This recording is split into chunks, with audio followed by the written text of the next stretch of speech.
Cheers. Cheers. Thanks, Alec. Thanks for having me, man. Slurp right in the... Is that okay? SMAR. That is good. Yeah. Well, thanks for having me. I'm in your home. Yeah, welcome to Nashville. We are in Nashville, Tennessee. Proper Nashville. Yeah. Alec, what's up? Where do we start? What we've been up? chatting What for isn't up? hours. Yeah, I feel like we don't have any content left, so we probably should just keep this one short. No, yeah, what is up? Say who you are, what you do. Do I talk to the camera or No, does it just to matter? me. I mean, it's weird to introduce myself to you because we've known each other for a minute. I'm Alec Koukol. I am the brains behind Safari Room, an indie rock band from Nashville, Tennessee. I'm from Omaha, Nebraska originally, actually technically Bellevue, Nebraska. But I've been in Nashville for about 10 years, and yeah, it's fun to be a DIY musician in the age of TikTok and Instagram and Reels and all that shit. And X. And X, whatever the shit that is. And LinkedIn. And I can swear, right? You can say whatever you want. Okay. No edits. You have a LinkedIn. I do. Well, Safari Room doesn't have a LinkedIn. But I personally have Do one. bands do LinkedIns? Maybe that should be a new hustle. I don't know I if know they that do. like AR people and like stuff like that have AR? like Arkansas? A&R, sorry. A&R people. Only people from Arkansas have ARs. A&R. A&R. Like Crunch Ice. People have ARs. People have ARs. That's That's a thing. I'm sure in we won't- Tennessee it's a very popular thing. we have a lot of ARs. What's in it this like city. being an indie rock artist in a state like Nashville? A state like Tennessee. A state like Tennessee? Well, I feel like it, and maybe this is ignorant of me. I don't know if I feel super like hampered in my music by being in Tennessee. Maybe that's a point of privilege, I guess. I'm not sure. But it's, I don't know. It hasn't really affected the music that I make, I guess.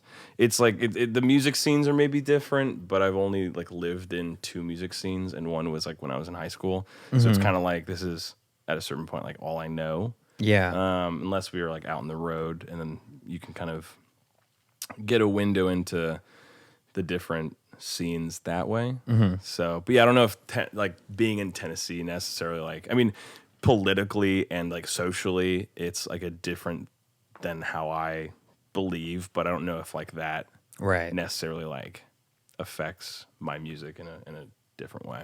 Right. I don't see why it would. Yeah, But you do live in the biggest city in Tennessee, absolutely. which changes it, you know. Yeah, and I think and a lot of people come to Tennessee or Nashville specifically for a lot of different reasons. And I feel like when I moved here 10 years ago, everyone like wanted to be like the next Taylor Swift. And so it's like, it's a big like songwriter town, Yeah. like with Music Row and whatnot. Can you describe and explain Music Row? Yeah, Music Row it's like just, it's a street, and you think it's even called Music Row.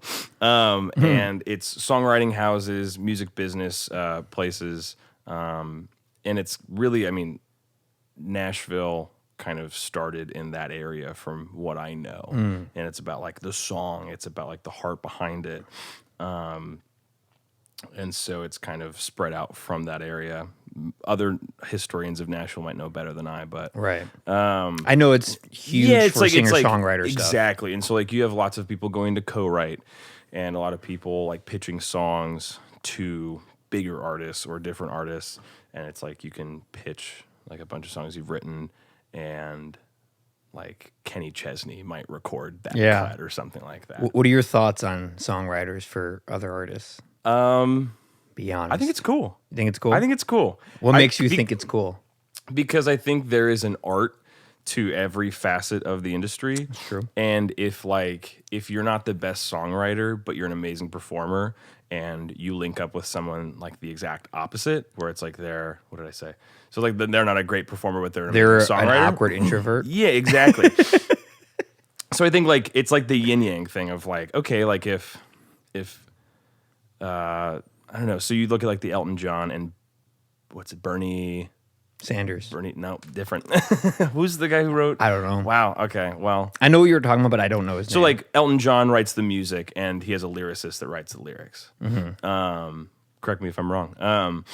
But I think like knowing your strong suit and working with people that can like elevate the art. So all that to say, like if you're a talented performer but not a great songwriter, and you have someone who's like an amazing songwriter who wants their stuff to be performed, what a great way to like link arms and have that music be pushed further.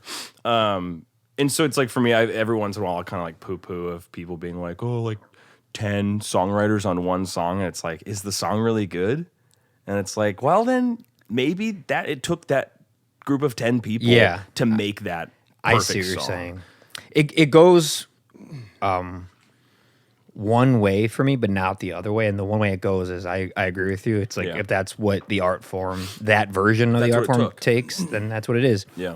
But the other side of it is I have no more respect or any respect when I hear, but they write their own songs. Isn't that great? I go, yeah, them and all of my friends. It's like everyone I've ever met. Shouldn't that be the status quo? That's what I'm saying. So I'm not impressed when I find out that, no, he or she or they really did write this song. Can you believe it's like, they better. Cool. Like, cool.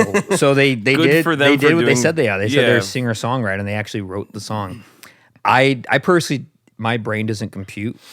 I understand and respect that form of art. Sure, yeah. But my brain doesn't compute with it. I'm just like, so you're not doing it? Like you're not doing all the aspects of the art. But that also could be our problem, and people like this and problem where we think- want to just do everything, and we're not delegating the work. Right. At that level, someone who has writers, whether it be a ghostwriter or an actual writer that is labeled properly and credited properly on the internet, on Wikipedia, on their albums, whether or not they have that, it's people who have that are a part of the bigger, higher end industry. Exactly. And it's just like any other job where you delegate work properly so you can do the thing best. They're essentially say, who's a big country artist that doesn't write their own music and it's just known? I mean, I don't know enough. I know I have country. some people who I know who have written. So I mean, I'll bring him up, but he's controversial. Like I know some friends who've written, or people I know who've written for Morgan Wallen. Okay. Just thinking. We'll use Morgan Wallen as an example. I don't know. We can use him for a couple examples, but we'll just use him for this one. I don't know if Morgan Wallen writes their music, so this is just an example. Yeah. But they're at a high level in the music industry. Probably make good money. Kenny Chesney, Garth Brooks, anyone of that level. Yeah. Was George Stapleton? Chris Stapleton. Chris Stapleton. I think George, what's the other one? George Strait. George Strait. Trying to think of big ones. He's a little older though, I think. Well, anyone of that echelon, they're more like the CEO of their entity. And so they have to delegate things properly, from production stuff to creative things to even, they're probably not tuning their guitars. They probably have a tech. Sure. And it's We one of just those bring things it to like them. at a certain point, like you're not worrying yourself about the stuff that you can more easily delegate than do yourself. Exactly. Especially when it's like you're on like record contracts and that in that echelon of artist or business owner, it's like, all right, I have to make a record every 2 years or every year or so. It's like, oh, I don't have time to like write the record because I'm out touring or something like that. And so it's like, there's only so much a human brain can handle, which I think both you and I know a lot about what the human brain can handle because we do too much. It can handle a lot more than people try. Exactly. But there is a threshold. But I think there is something to be said for being like, all right, maybe I'm not the best songwriter, or like there's someone who's better that I can give a platform to. Right. And I just have a good voice. Yeah, it's like I've got a good voice. I have a great touring ensemble. I have great musicians who play on the record. So it's like, that's a badass song. Why don't I do a cut of that? And that's kind of like where the songwriter comes in of like, hey, I wrote this song that kind of sounds like Kenny Chesney. Maybe he can cut this. And then their managers or their publishing people, I don't know how the intricacies of that work, but like they'll be like, oh, we're going to pitch that for so-and-so and see if they'll put it on their record, and then royalties. And then and I think it's a cool game as far as like to sell a song, you end up just like having mailbox money, which is cool. Yeah. It's like you sell the song and then you just reap the royalties. It's a weird thing. Yeah. I totally get it. I'm fine with it. I couldn't fathom doing it myself. Yeah. I don't understand. Like, that doesn't compute with me. Yeah, just like selling your work off. Yeah, just to be like, I'm going to write a song, write the lyrics, write the chords, practice it, do it all. That just seems like that's what it is to be an artist, a musician. Yeah, absolutely. A musical artist. It's to take it all the way across the field. Right. But I suppose like when there's like commercialization of stuff, or like, I don't know, like when you're trying to like write hits, but I feel like not everyone's trying to like write designated hits. You're trying to like, and there's even it's a philosophical approach. Yeah, it's like where are you and what you're trying to do. Yeah, and where it makes sense in your niche of creation. It's the same thing when I hear someone say like, oh, and they play their own like guitar. I'm like, shouldn't they all be? Like all these claps. They finally wrote their own song and played their own instrument. Whoopie-doo. Yeah. I don't know. I'm sounding like a little,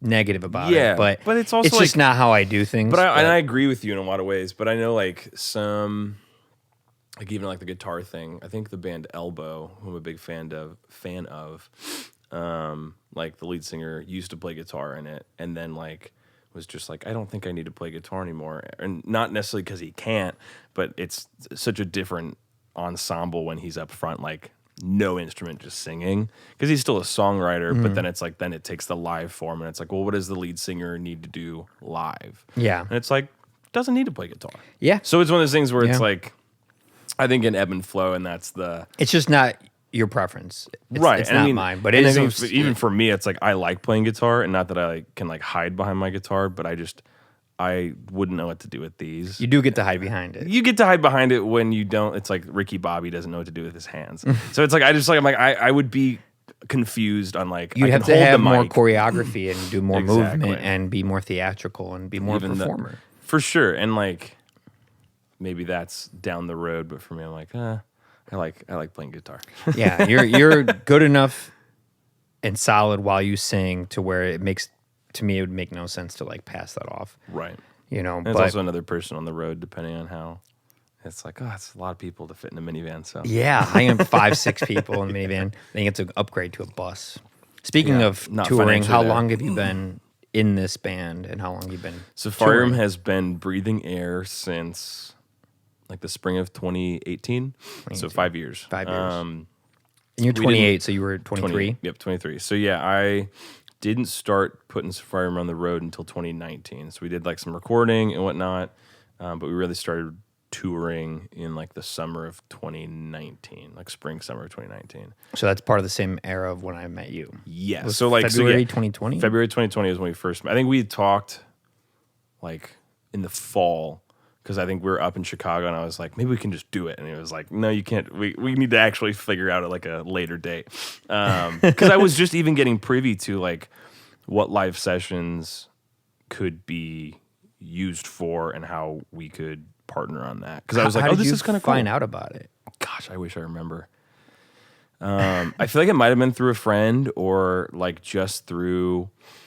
Just saw on the internet? Just like Chicago music happenings, and I was like, this is kind of cool. I wish I remember. I'm terrible. I always wonder when people reach out, especially from further away. Where it's like, how did you find out about Safarium? And because that's like, it's like, what am I doing right? And like with like how the tentacles are spreading across. It's like, how do I actually reach people, or how am I reaching people? I'm also bad about remembering like how I meet people for the first time. But I do remember you reaching out. I just cannot recall. Like what context? I don't think I ever asked you like, how'd you find out about this? Yeah.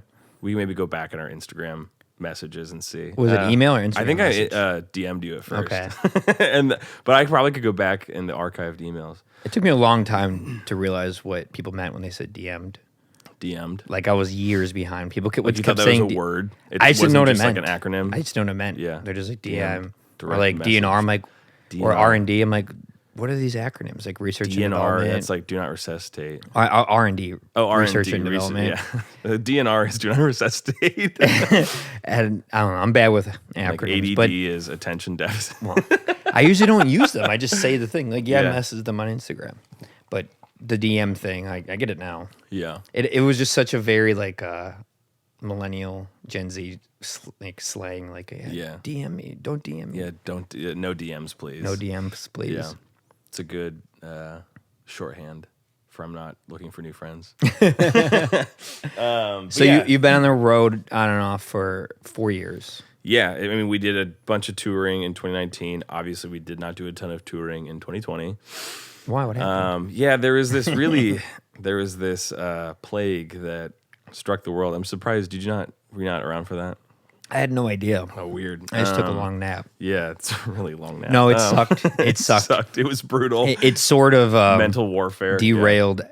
Everything. Not to go take away from the people that got sick or got hurt or passed away from it, but to sound, slightly selfish, it totally messed up everything I've ever worked for in my life. It's same, like royally.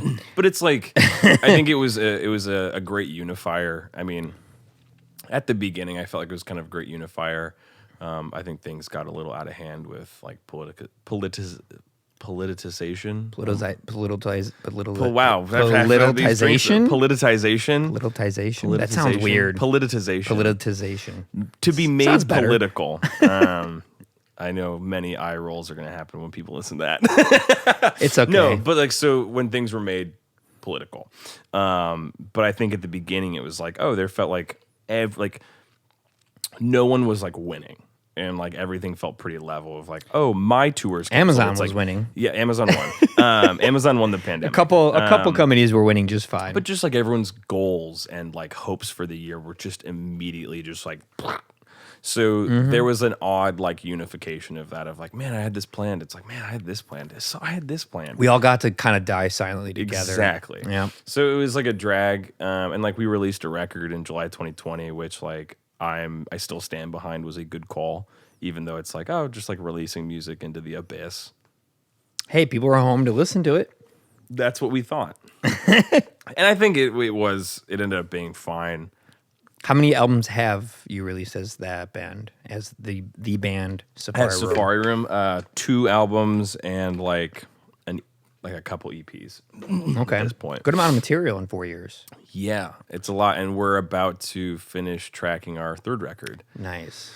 And when you do tracking, do you do it yourself? Do you go to other studios? So it's been it's kind of run the gamut since like the band started, but this new record has been exciting because we've done everything on our own. Nice. So we tracked all the drums at Austin Drury's house, longtime drummer of Safari Room, and then we did everything else here. Awesome. And Cole Yepsen, who plays bass with Safari Room a decent amount, he was in Chicago. He was playing bass. He's been co-producing this record with me. He's a fantastic engineer, and is starting to kind of cut his teeth doing more stuff like that for other folks, and so that's exciting to watch him do that. But he co-produced the last record, Complex Houseplants, in the middle of COVID, and then kind of after that was wrapped and released in July of last year, I was kind of pawing through some new songs and found kind of kinship with him, and we kind of were like, all right, let's keep recording and let's see if we can do it all on our own, like not having to go to a studio. Well, what's the reasoning behind that? The method? Probably money. Just money. Money. It's and expensive. and yeah, exactly. It's like if we can not spend $500 to $750,000 a day in a studio, that would be awesome. How much, if you don't mind me asking, how much did your first record cost in a studio? Oh God, we recorded that record in a few different places. I don't know if I ever put a price tag on it, but like ballpark $10,000. I don't know, like, and for like DIY bands, that's a lot of money. Impossible for most people. Yeah, and so it's like I'm definitely like a serial saver, and so like I try to save as much money as I can to spend on big important things for me, and so that was a big important thing to make. It sounds great. Thank you. They both sound really good. Both thank records. you. I have them on vinyl. Yeah, exactly. We've got both records on vinyl. Signed by exactly. them. Yeah, we can sign it if you want us to sign it. Just I guess email me or something. We'll figure it out. But yeah, so like, and it's not even just about cutting costs. It's like the freedom to be like, all right, we have, so in a normal studio day, it's like we have 12 hours. We have to cram as much as we can, and like we have to keep moving. Otherwise, like we have that looming price tag of another like $500 tomorrow if we want to be here, or like it's booked, so we have to come back in like a month. With ruins the momentum, right? And so I think with tracking here, with Cole's great kind of movable rig he brings, I have a room next to the room we were recording where like we basically like deadened it and make sure we had like my bedroom. Yeah, your bedroom currently, the guest room / rehearsal space / tracking room probably eventually.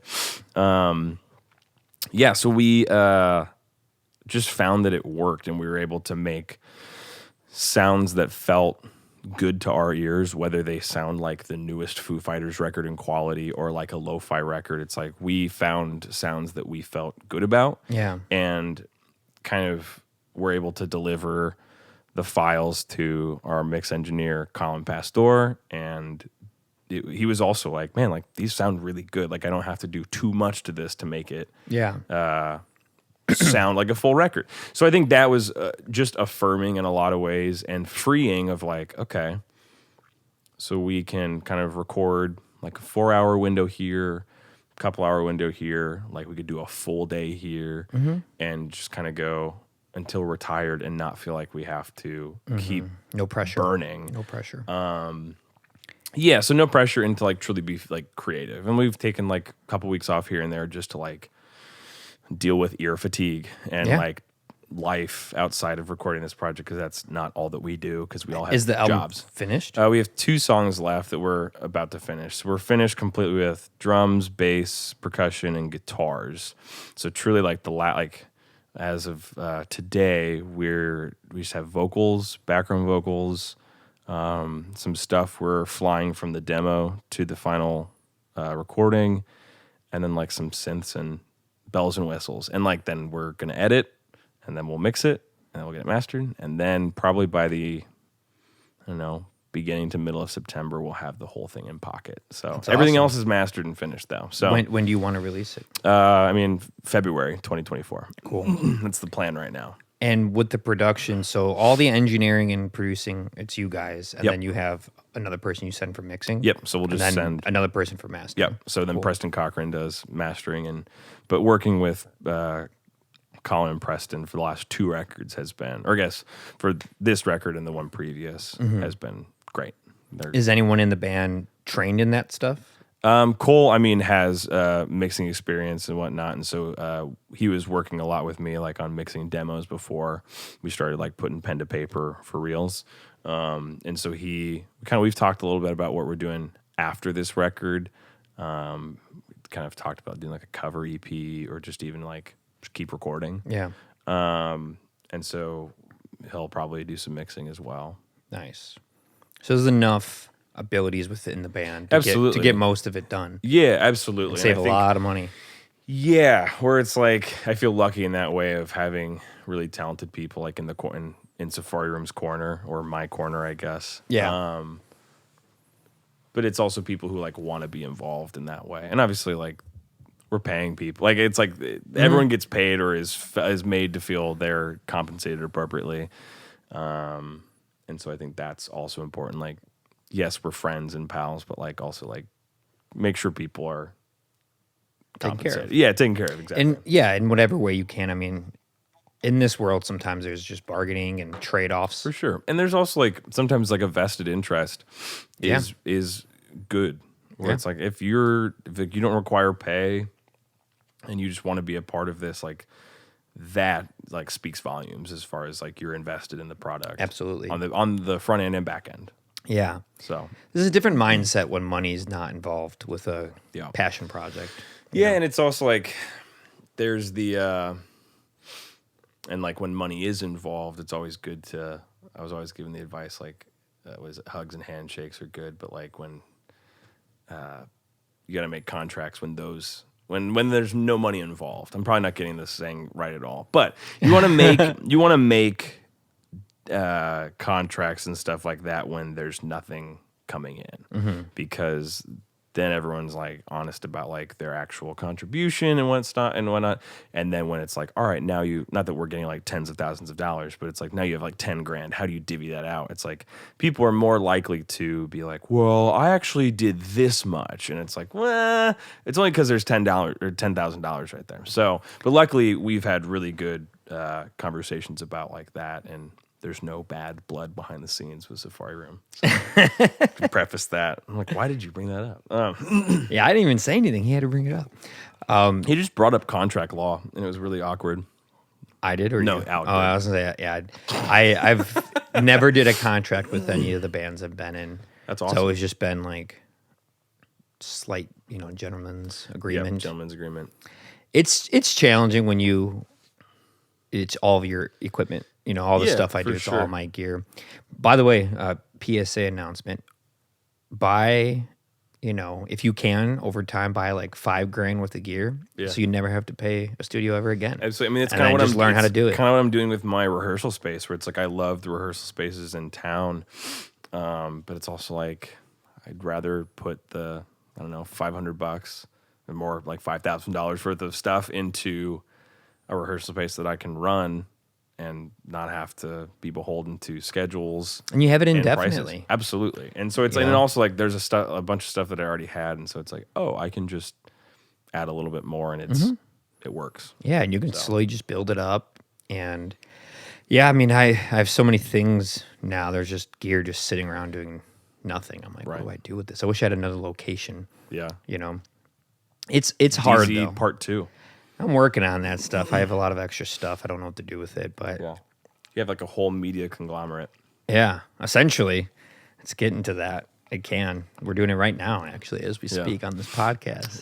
This is your remote rig. Yeah, yeah, I know. Like all that gear, your remote rig. Traveling with all that gear on airplanes has been terrifying. Do you take all that stuff? Yeah, so I'll check the Adidas bag because it just has cables in it, easily replaceable, and one interface, but it's easier to replace that. And then my laptop and camera and expensive things go on in my backpack with me. Yeah. And then my check-in bag that goes above the head is in that hard case where I put the other expensive stuff, mostly all the microphones, another interface, headphone preamp, camera lenses, headphones, and just fingers crossed. That stuff's pretty fine and safe. The gimbal, all that, to break it all down to find a way to sneak it in there. But the bag, you get checked in. It's scary, you know. Yeah, it's like, because I mean, they don't know what's in there. In Mexico City, they definitely made me go through that stuff. They were like, "What is this heavy bag you have coming in from America?" Oh yeah, and they tried to charge me a lot of money, but they only ended up charging me $100, which because they didn't know the value of everything. On like so it's based on value. They were trying to figure out the value of stuff I had that I was going there with, and they were gonna. Is that through customs? Or what is that? It was just like when I landed and you go to get your bag and it comes in the conveyor belt. They grabbed it and were like, "What's up with this?"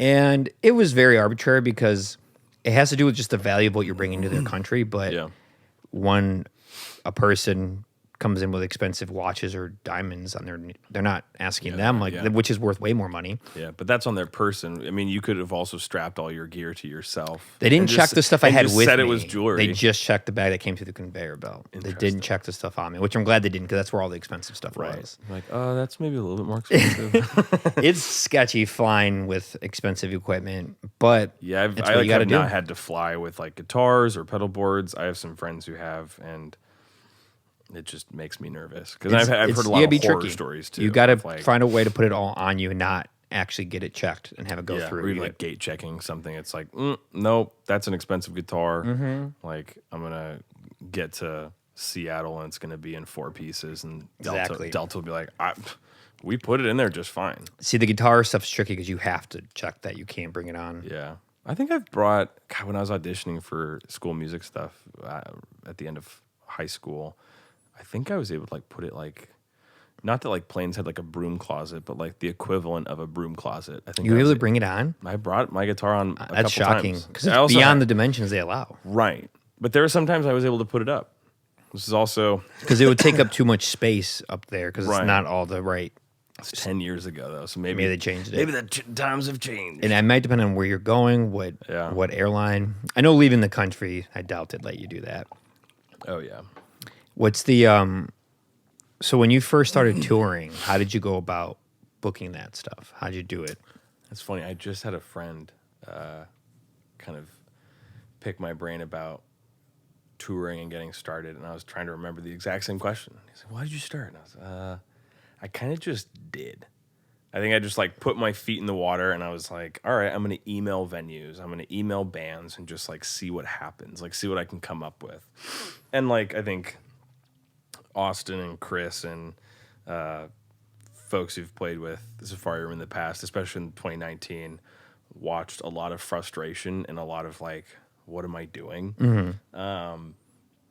But I think I developed a rhythm and developed relationships, whether like whether we were able to book the show or not, I still had a rapport with like venues in other towns or bands in other towns that were like, hey, like it's cool, but like not right now, or like we're not available.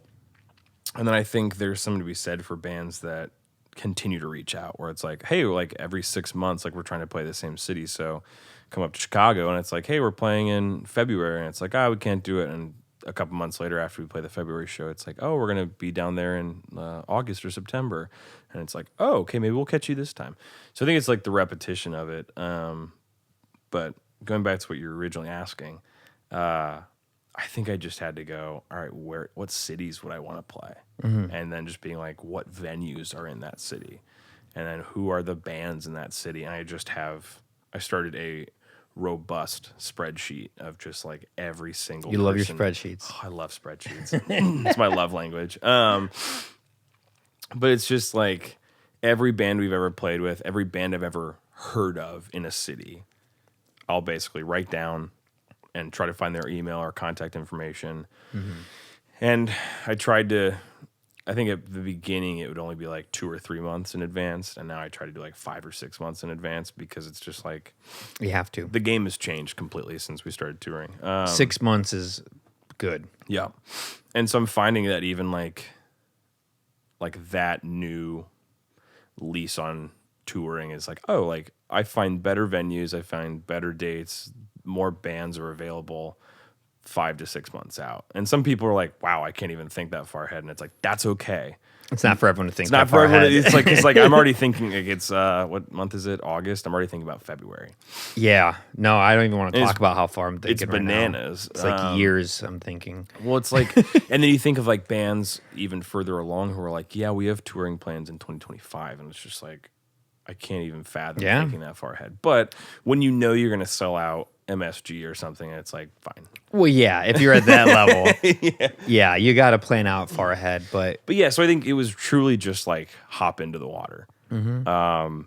And we played a lot of bunk shows at the beginning. But it was like, but I think there was an importance that I felt to booking the show, because, and not that everyone can book a show, but for this example, anyone can send an email and book a show. It takes a lot more to go to another city, not be a dickhead, play a good set, be nice to their bands, like be kind to the bar and like the hosts and all that kind of stuff, and like create an in-person reputation. And I think that's something you can only do when you're on the road. Mm-hmm. And so like I felt like even if the show is crap or no one was there, it's us like making relationships, and not self-serving relationships, but like relationships that I hope to grow and like continue to be friends with people in other cities, because it's like that's how we grow the network, the net of people who like want to interact with each other. And so that's the only way to do that is in person. Mm-hmm. Have a good night, even if the show sucked. It's like, all right, well, we met this really cool band like up in Indy, and so it's like, well, we're gonna try to play with them next time. And then the next time we go play up in like Indianapolis, it's like, all right, we're gonna call that band and we're gonna go do that show. And maybe it'll be a better show, but if nothing else, we could go see our friends. Mm-hmm. And they can hook you up with other bands. Absolutely. And like, so hey, we can't play, but check out and this, that's this, happened and that. So many times. And like even the venues where it's like we play, like our first venue ever was, or our first touring date ever was in Indianapolis at State Street Pub. It was not the best show, but like one of the bands we played with were just really sweet guys. And the venue itself was like, y'all are cool and y'all are great. You were easy to work with. Just wasn't that good of a night.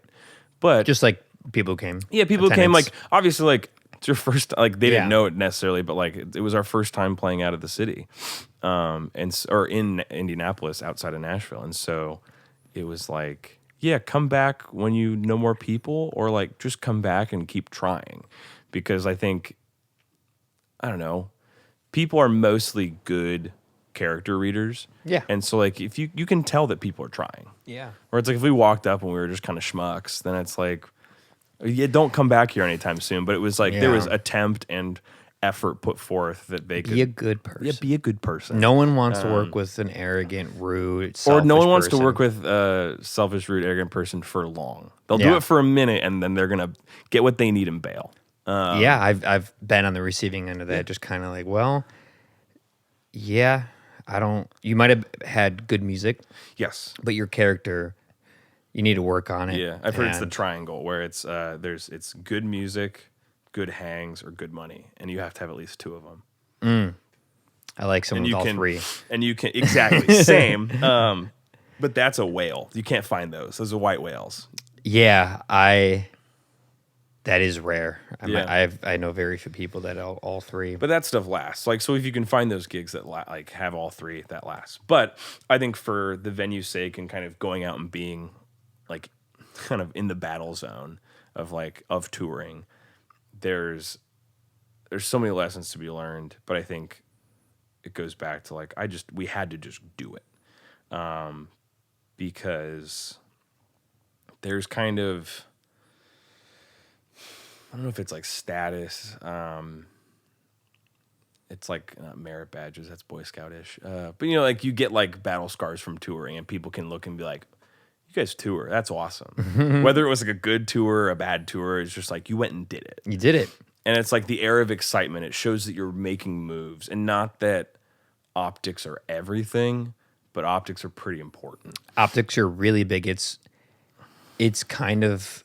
It's so big that it's actually an issue now with the internet because the optics can be skewed. Where someone you can buy streams, you can buy data. Or you can just your song might have. We're sticking to music. Your song might have just hit this algorithm lottery in a playlist, and now it has 1 million plays. Yeah, but you only ever put out one song. Yeah, you've never toured. You don't have a bunch of connections, and all of a sudden, optically, it looks like you're like doing it. And you're maybe even somewhat famous. Yeah. But you don't know what you're doing. There's no foundation. No foundation, and it can be a little skewed. And then the opposite is true, where you can have a ton of connections, do a ton of stuff, but your numbers don't reflect on it. Yeah. And so people don't quite take you as seriously as they probably should. Absolutely. And happens. So it's this kind of, I don't know. Sometimes it's smoke and mirrors. I don't know exactly how to speak to it, but it's just... It's kind of a crapshoot in a lot of ways. It is. But, like, do what you can control in that situation. It's like, all right, if we find that... And I found that touring moves the ball for us a decent amount. And so it's like... Do you notice, like, an uptick in things? I do, yeah. Where it's like, whether it's like followers, listeners. I mean, obviously, merch sales are super important. Mm-hmm. Where it's like, I can walk into a city and be like, oh, we sold this much merch. That's really cool. And it's also like... knowing that people walked away with like a piece of the music, whether it was a CD, shirt, or even just like I'm handing out stickers like they're, I don't know, free candy. It's huge too to have merch. Absolutely, like and part of me is like I don't know if I would go on the road without merch, because like if you're a new band, you're not probably pulling a ton of, unless like you have like critical success with your music beforehand, then that venues are going to be full. If you don't have that guarantee of people being there, having merch or having something to take away at the end of the night to show, or to be able to have someone show support for the band, that's important. Mm-hmm. So it's like if you walk up and you're like, hi, we're from Nashville, and you're in, I don't know, Kansas City, and then someone's like, wow, I loved that set. How do I find you? It's like, well, you can look it up like on Instagram and stuff, or like Spotify. It's like, cool, but like I'm looking for a T-shirt, I'm looking for a CD. Most people want something. Like I'd love to support you in that way, and it's like, we don't, and it's just like, what do I do? You're shooting yourself in the foot. Even if they're like I have some friends who like at the very least like screen print your own shirts, and not that like screen printing your own shirts is a negative thing, like just do something. Mm-hmm. Even stickers can be really easy. Mm-hmm. Like, hey, like we're short on like cash, but we have these stickers. Like, take one and follow us, and we'll see you next time. Like, have something that people can take home with them, because something tangible, like where, I mean, even with like the vinyl resurgence, like having something tangible has never left like the merch touring zeitgeist. Mm-hmm. It's always been there. Mm-hmm. And so I just think it's so important with touring, and that's how you make money on the road, really. Yeah. Because ticket sales may not be amazing, or like, what do you tend to make more from, merch or ticket sales? Merch. Like, what's a good night you'll do, like an average good night? It's a really good night, or it's a really good question. I don't know. Like a really good night's like a few hundred, which would be awesome. So it's and some bad nights it's like, oh, we didn't sell any tonight. Yeah. But that happens. And I think that's the thing too. It's like we're in a place where, and we're in a time where it's kind of nebulous of like what's going to happen next. But you have to just be like, all right, is the hunger strong enough to keep doing it? And it's like, for me right now, I'm still hungry, and I still think that like this is the move. And it's like, it's calculated more, or it's a little narrower than it was. Like in 2021, we did like 30 dates, like between August and December, and it was a lot of hustling for a few months because we were like, oh, COVID's over, we can go on tour, even though it wasn't over. But DZ Fest was one of those dates. Yes, DZ. Did you guys sell merch there? I think so. I don't remember. Oh yeah, we did sell out, and I'm remembering because you guys had some folks like selling merch for us. We had a big was table. Sweet. Yeah. I think we sold some merch, and I think even a couple of DZ Fest people bought some shirts. So it's like, oh, true homies.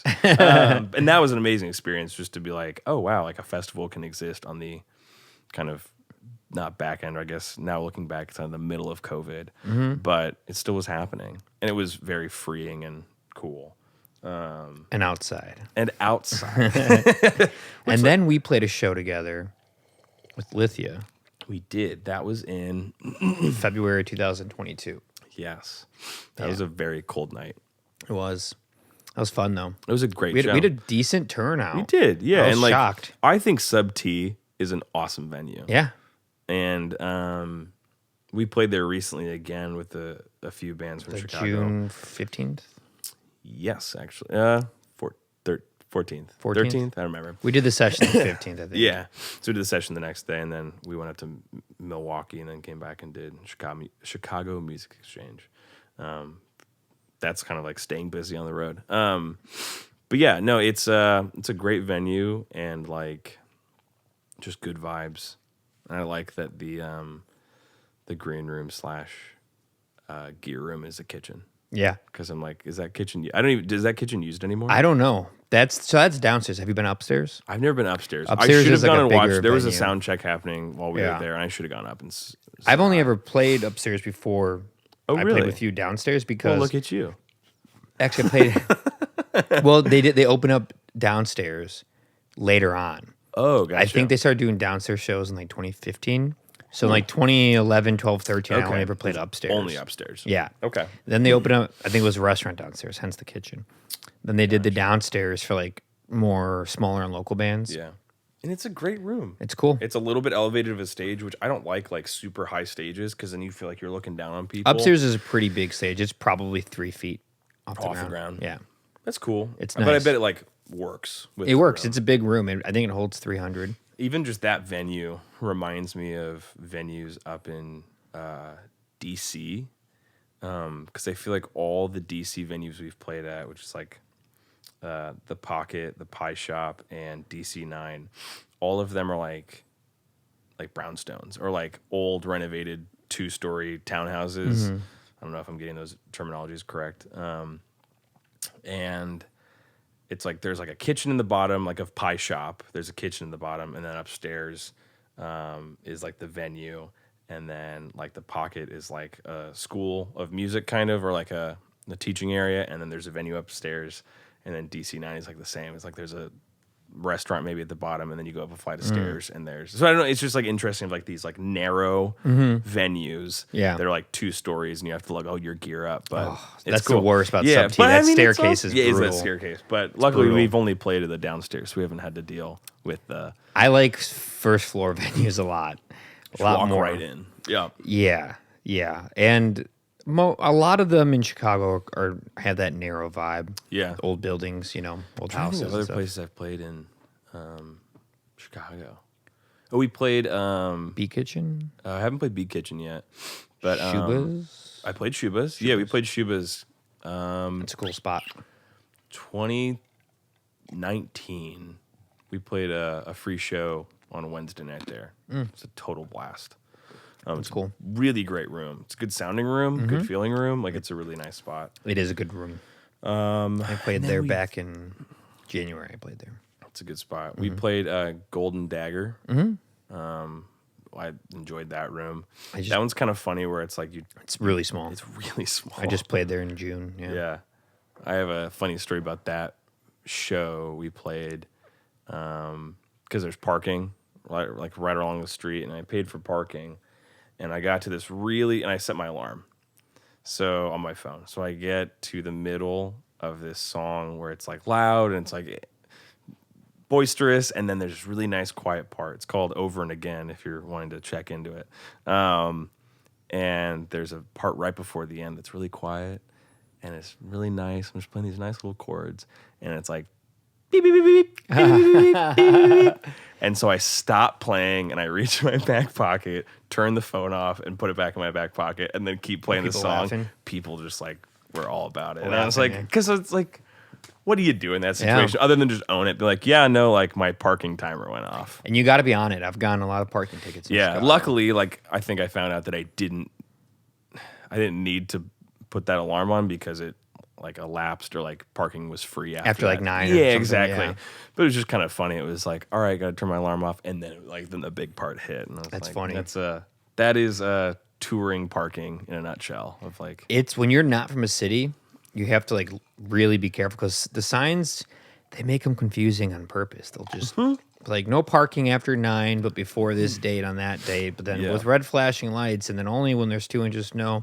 But then past here, it's fine. Only for you're like, wait, what? Yeah, and like as a chronic overthinker, like I'll ask everyone in the van, be like, okay, what do we think about that sign? Like, can I park here? Yeah. Everyone's like, I think so. And I'm like, I need more than I think Especially with gear. If I need gear more in than the car, I think. You don't want towed. I want 100% certainty we can park. There was like a lady eating in her car when I was at this last Sub T show. I parked and I like left and I like saw this lady eating in her car. I was like, hi, do you think I can park here? She's like, I think so. And I was like, I'm the weird out of towner with the Tennessee plates who's bothering people on their dinner break. It's funny how you can always tell when someone's out of town. Yeah. And like I totally looked like something I was, about I was just it. Like, it happened yesterday when I was on Broadway. The guy was like, where are you from? I was like, Chicago. He's like, nice. I could tell. It's like, man, and that's I hope people on Broadway are from out of town. It would be a really interesting thing if I see what you're if that's saying. your local hang. I think that a majority are. It seems very touristy. I mean, because I don't hang at any touristy place in Chicago at all. Right. Like I don't even go. I don't even know about them. I don't even go to it. Right. Or it's like I'll go do touristy local stuff like when like family or friends are in town. Mm-hmm. But like other than that, it's like no, I'm not going near that because it's like that's for folks who are just visiting. Yeah, it's uninteresting. But I just think about that all the time. Like I'll walk down to go to a show at like the Ryman or something, and I'll like just like blinders on, just walk straight to the venue. But then every time I think, how many people here are local? And it's like not trying to pass too much judgment of what people do at their free time, but like I don't think too many. I'm not a fan of Broadway in general. I could see why. It's like the Vegas of the South. Yeah, it reminds me of Bourbon Street. In New Orleans, have you been? I have not, but doesn't Bourbon Street is it even a little bit classy? Or is it not classy? It's hell. It's hell. It's Satan's cesspool. It's Satan's cesspool. I've literally seen hell on earth, and it was Bourbon Street at any time of the day, but mostly if you were there, specifically on a weekend with good weather at night. Yeah. I mean, it's bumping every night, doesn't matter when. But if you're there on like a Saturday or a Friday night, like 1 a.m., and it's good weather, it's a sight to behold. Like I can't. I want to go. I love need to see it at one point. I love New Orleans tremendously. The music's great. The food is great. Never been to Vegas. Okay, because like people have said like Nashville is like the Vegas of the South, but like Vegas has open carry or not open carry, open container. You can drink. We also have open carry here, but it's a different kind of in public in Vegas, and same as New Orleans. I think they're the only two cities that allow for it. I just feel like which is a terrible idea. I wonder if that's coming for Broadway. It felt like it. I'm like, how? It seems like a place you would have open carry. Or like if you don't have open carry, like people are just like doing it anyway. Yeah, and it's like, hey, you can't. Nah, forget it. I mean, that's kind of how Chicago is. Like in New York City, like no one's gonna stop, especially if you're being very cordial and polite. Mm-hmm. And if you have like a koozie or something and you're not being obnoxious and peeing in the corner, police aren't really going to do anything about it. Yeah. And especially if you're not being rude or mean, and you're just minding your own business. Belligerently drunk. I do it often, like not often, but enough where I'll just like have a beer and go for a walk with some friends. Yeah, but more like smoke weed and no one says anything. It's just smoke a joint. I've walked past police officers smoking weed. Well, I feel like that was like a big thing I noticed in like even in my neighborhood during COVID. Like people would just like walk around with beers. Yeah, like just like on a walk to the park. Like I take my dog on a walk. Yeah, and like people you should realize like no one's gonna like no one cares. To get in trouble for those kind of things, you have to be asking for it, to be really rude. Right, like obnoxious. if they had a beer and then they punch some person, it's like, or just threw the beer in your yard. Yeah, that it's kind of like, stuff. well, then you're asking for problems. Mm-hmm. But if you're just like having a gin and tonic while you're walking your dog, yeah, go for it. It's fun. It's fun to like go for a walk and have like a beer and a joint. It feels so wrong, but it's like this isn't really that bad. I just feel like I'm an adult. I work. I do my thing. Like you're participating in society in a positive way. I participate in society. I pay taxes. I have many jobs. It's like you can just let me have my beer. Exactly. And some marijuana. Like, you know. Well, that we don't do that here in Tennessee. It's not legal. The weed. Oh yeah. Weed. You don't do that here. Yeah, we don't do that here. It's illegal. It's so funny how it's been changing in America. And I think let's get political. It's like weed, like why isn't it legal? It just doesn't make any sense. Yeah, you can have this, which can kill you real quick. Kill you very fast. Like if I pounded this whole bottle, I might die. I'd probably just throw up first. You get really sick. I'm a little bit of a tank. We would have to you'd have to get your stomach pumped, probably. Do you know a guy? Sounds hot. No, it's just like it's nonsensical on That's like a good drink. Yeah, did I do okay? Mm-hmm. I like it. Tequila, ginger beer, and lime. It's good. It's very sweaty. Sweaty. Like soaked. Well, we are in Tennessee. It's just moist down here nowadays. Yeah. It's really humid out. It's gross. It's bad. Yeah. I should turn the dehumidifier on, but it would be causing noise. It's okay. But yeah, it's not my favorite weather. It's fun. I feel like we got so much talking out last night. Like, what do we? I got here last night, and we talked for what? 4 hours straight? Yeah, like nonstop for like 4 hours. Like, oh no. And then when you got back from work, we talked for like an hour. And I even thought, like, man, we're burning through a lot of material. Like the rest of the weekend, we're just gonna sit in silence and watch like 30 Rock or something. I'm excited to record the bands the next couple days. Same. It's going to be fun. It's a lot of videos. And yeah, you've got your work cut out for you. Sure do. I'm just happy to be there and like help facilitate, and you are going to do most of the work and then do so much work after. Yeah. And like I like salute thee. I mean, I think what you do is incredibly, it's obviously you're passionate about it and like have a very good sense about it. And it's always good product. Thank you. It's fun. I enjoyed it. And I don't think you'd be doing it if it wasn't fun. No, and I think that's important too. It's very fun. Mm-hmm. It is a lot of work. Yeah. It took years, over a decade of every avenue of learning, from proper education in college to doing it yourself. Yeah. To meeting people, building the networks. In so many ways, even like what happened this morning at the restaurant, like that's how far the web goes, that some of you don't know is just like, Ben, DZ, like has some free food at this restaurant. It's pretty sweet. But it's because it is fun and still hard work. I mean, I don't know. I try to also push it. I don't get complacent. Right. And I try to keep going more and more, like go to Nashville, record a bunch of bands. Yeah. Go to a different country, go to LA, go to New York. But I suppose you're also not just going to cities that you just like don't know people in. Yeah. No, so it's always a place that have a connection. Like you know people in Brooklyn. Helps that you know people in Mexico City. Yes, it's always a connection. The Mexico City one was a massive leap. Yeah, because I met the band in November. This band Machine from Chicago. Okay, and I didn't know them at all. They're just three brothers. They're doing a session. They were cool guys. We're talking. They talk about how they go to Mexico a lot and they have family there, and they like to go to Mexico City. And I was like, I always wanted to go to another country to record. Yeah. Their music scene, because I'm trying to do that in America, but I want to go to other countries and kind of show the world different styles and music that no one knows about. Yeah. And they're like, oh, cool. And I was like, yeah, would you guys be down to like go do that with me and like kind of facilitate it with me? And I'll go and bring all my gear and do all the stuff for free. Yeah. They didn't believe me. They're like, Bullshit. Yeah. Like, okay. Big talk, man. Yeah, that sounds like a big risky move to like just go do all that for free. Right. And sure enough, I bought my ticket and I texted the guy and I was like, all right, ready? We're going in March. He's like, oh, you're serious? Yeah. Okay, well, let's try to find some bands. So he reached out to like one person he knew who knew a bunch of bands, and we started doing Zoom calls. And it was really hard to facilitate because they didn't believe me at all. And more specifically in countries like Mexico, countries that teeter on poverty and third world, government and life, they really don't trust the white man's help. Yeah, I mean, I'm half Mexican. I was also going to visit family. Like I wanted to see my aunt I've never met. Absolutely. But they thought, this was their words, they thought I was a rich Jewish guy. I'm not a rich Jewish guy. And they were very put off at first. And then after the first day of recording, they were super impressed. They noticed the gear. They saw the brand names, the Sonys, the Sures, the AKG. Like, oh, this guy knows what he's doing. Like, oh, he's got serious equipment and real stuff, and he's doing it all himself, and all the cables, and I did all of it. The headphones, I just did the whole thing.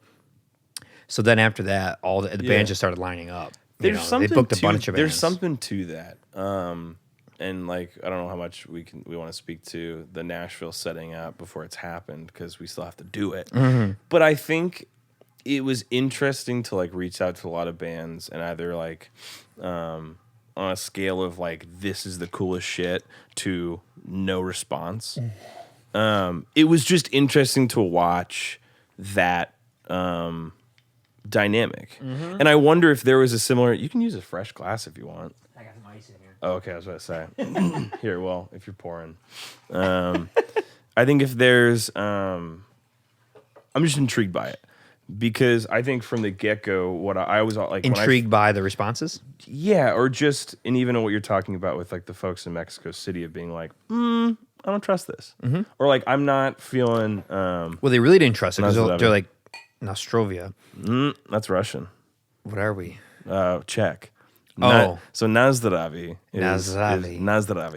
is Czech. Nostrovia is Russian. How about... Prost, we do Prost. Prost? That's... Cheers is cheers. English. Oh yeah, we can do cheers in English. We could also do L'chaim. L'chaim. What's since I am a rich Jewish man from Chicago. Since apparently. You're a rich Jewish guy. I'm only 7%. Yeah, it's not enough. I haven't done that one. The 23andMe thing. It was wild. It like changed my life. Yeah, because my family was completely wrong about everything. You don't even know who you You're are. like we're German. Dad's Mexican, mom's German. I was like, okay, that seems simple. We were not German at all. No German. Close. They won't believe it. Some of my family's just like, no, that's wrong. No, like, but I put so. a swab in my mouth and then sent it to a science place. Mm-hmm. And they told me no. Yeah, you have stories of parents and grandparents who changed their lives and identity to escape persecution because they're Polish Jewish. Yeah. Well, so a little bit different. I mean, so like... I'm talking about my family. Oh, you're talking about... I thought you were talking about mine. No, I'm saying I was saying it to them. To them, yeah, when they're like, no, we're German. It's like, our grandparents had to lie and change stuff around because they were going through some messed up stuff in Europe. Yeah. In the turn of the, 19th to 20th century. So I get why they had to, but no, we're not German at all. We're like everything but German. Yeah. And it's, it was, I don't blame them. They were just kind of like, yeah, right. Like no one's going to just come do this. From a different country, it's even crazier than just city in America. Yeah, but I think there's, and I don't know, I'm just fascinated even because we haven't really talked about like that dynamic with the folks in Mexico. This is the first time hearing of it. And being kind of the liaison for you to Nashville's music scene was interesting because I think when I originally became privy to what you do, I was like, this is cool, or it might be cool. And so then I did it, and I was like, this is cool. Like, but I had to have, maybe there was a little bit of faith of like, I've seen the product, or I've seen what you've done in the past, like, oh, the live sessions, and like, that band sounded really good, and the video angle's really cool. Like, I think for a minute you were doing like multi-cams and stuff like that. I've gone between a bunch of different stuff. My new studio, because it's smaller, and I upgraded to a significantly more expensive camera. I mean, those bodies brand new are like $4,000. Yeah, I mean, we did one in June and it looks amazing. Yeah, it's in 4K. I mean, the colors are gorgeous. And it was dark down there, but you see how bright it is. Yeah. And it looks great. But it's just like, I can understand a certain amount of skepticism of folks, but I think for what you offer, it's like willing, like just being willing to be like, okay, let's give it a shot. Yeah, is such it behooves the person on the other end to What's be like, the worst that could happen? Right, and that's kind of an established that's venue. What I think, right? Where it's it's Dark like Matter. we're doing it at Dark Matter. It's an established venue. It'll be kind of cool because we're going to do it. Depending on how everything goes tomorrow, it's like I think we're going to do it in the center. Yeah, so it's a different aesthetic too, where it's like, oh, we're not doing it on the stage, which is fun. Where it's like, all right, we're going to do it from where the people stand. But I think it's maybe getting like a big old email from someone is like always like, whoa, what is this? But it's just interesting. It's interesting. And I think you saw the whole spectrum. Yeah, and like from literally people being like, this is the coolest shit, sign me up, to like, hey, are you there? Which is fine. And I think everyone is entitled to react how they react, including how I react to their reaction. And it's like, cool. Well, for those who missed the email, overlooked it, just said, no, this isn't enough for us, they'll see the video because it'll be, I believe there's 6 and 7, or is it 5 and 7 now? I think it's 5 and 7. All right, so 12 Yeah. times 2, so 24 videos circulating the music scene in Nashville. It will come across their radar. Yeah, absolutely. And they might be like, oh, we should probably do this next time. Yeah, or if nothing else, it's like and I had a lot of people, I had just as many people who were like, hey, that's really cool. We're out of town. Cool. Yeah. Love that. And I think it's one of those things of now it's up to them because, I mean, you've got a lot of other cities on your radar. I actually want to ask you about that. But I think it's like, you're probably not coming back to Nashville for a hot minute. And so it's probably one of those at least things, a year. like probably just to hang, but like it's one of those things of like, there are other cities that will come before doing Nashville a second time. Yeah. And so it's up to those bands to seek out you when they're up in Chicago, or just like, I think that's always been something fun for me is like seeking out kind of extracurricular stuff on tour. And I mean, that's why I found DZ is like, could we do like a live recording or something like that while we're up here? Like, we're going to be here for like the whole day, and like, we can go to like the Shed Aquarium or like we can do something like productive, I guess. Not that the Shed Aquarium's not productive. You're not on vacation. Right. A tour is 99% work. Yeah, and it's like we're sharp. We're as sharp as we're ever going to be playing while we're on the road. So like what better use of that time than to like play this like 2 songs down. Yeah. And get some good content because content is king right now. And so being able to have that, and also like pitching to venues and pitching to management, labels, all that stuff like that, whether that's on your docket or not as an artist, you can go, hey, this is what we sound like live. Sound and look like. And it's better than an iPhone video. Yeah. Sound like and look like in both high quality visual and audio performance from an establishment, which also says another big thing from bands. Because to me, if a band was reaching out to me, say for DZ Fest, if a band's reaching out to me and they send me a link to a live video and it's from another establishment that does live video sessions, I think they professionally took the time to go get this done. Either it was free, they had a hookup, or they paid for it. Yep. They did the thing. They followed through.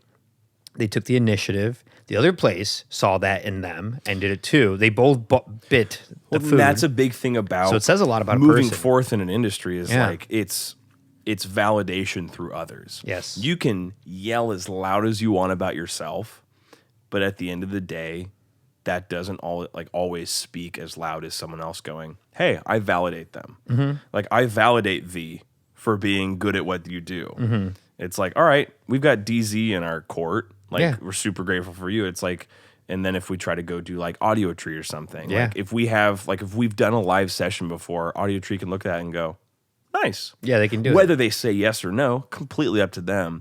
But it might help that situation a little bit. Absolutely. It helps a lot. And then you have it for a talent buyer, booking agents, any type of management to look at it. They get to see how you sound and hear how you sound in high quality in a live way. And then you have content for your social medias, and you have another avenue that like it's opening up windows and doors. There's a big percentage of the subscribers to the YouTube channel or Instagram that just follow so they can get, I'm a feed for them to get up to date with new music coming through. Yep. So you can get found out through that. It's discovery. It's another way to discover new music. Then you have your website and links in the about. Yep. They can find it that way. You can link it through. It's like it creates a web. And if huge. Nothing else, like it kind of goes with a lot of ways that I've released music or done stuff. It's like there's nothing wrong. It's only positive to like open up a new window into how to like people access your music. Yeah. It's like with posting almost every day. It's like, why not? The content's there, do it. Mm-hmm. Or it's like work with other people, fine, cool. Put your links on it, great. Like any way that someone can stumble upon your music is another chance for someone to like be swept up in it. Right. Which is beautiful because like I've already seen like so much forward momentum or movement from people just being like, wow. Like I was telling you a story this morning about like this person found us on Twitter and was just like, holy shit, this is like, I'm so glad I found you. Yeah. Magical. Yeah. Like, I didn't even mean for that to happen, really. Mm-hmm. But, so I think, like, working with people and creating bridges and ladders and stairways, it's, like, all important to connect. Say yes to everything so you could one day afford to say no to whatever you want. That's what I tell I think that's everyone. On a poster somewhere. I tell everyone that. I tell my students that. I meet a lot of younger people, specifically my students, that are just kind of like, they have these unrealistic expectations that they get to just kind of skip the line. Yeah. Once in a while, there are anomalies. I mean, there's 8 billion people roughly on planet Earth. And out of the 8 billion, I'd say there's probably under 100,000 people on the planet that got to skip the line. Because the anomaly, call those outliers. Yeah, the outliers. They're the exception to the rule. The Mark Zuckerberg and the what's his name? Steve Jobs, not Steve Jobs. The Elon Musk. Not Elon Musk. Microsoft. Drawing a blank on his name. Bill Gates. Bill Gates. The Bill Gates and Mark Zuckerbergs of the world that got to drop out of college. Yep. Two things. They dropped out of Harvard, not just any college, and they dropped out to start their billion-dollar companies. Yes. Because they had great ideas. Or an idea. I don't know if they're great ideas. So you can't use them as, those are exception to the rule. Well, that's like people you should probably finish your Harvard because chances are you're not going to have your billion-dollar company. Yeah. You know, I heard Mark Cuban, the multi-billionaire, owner of Mavericks, say... Mr. Shark Tank.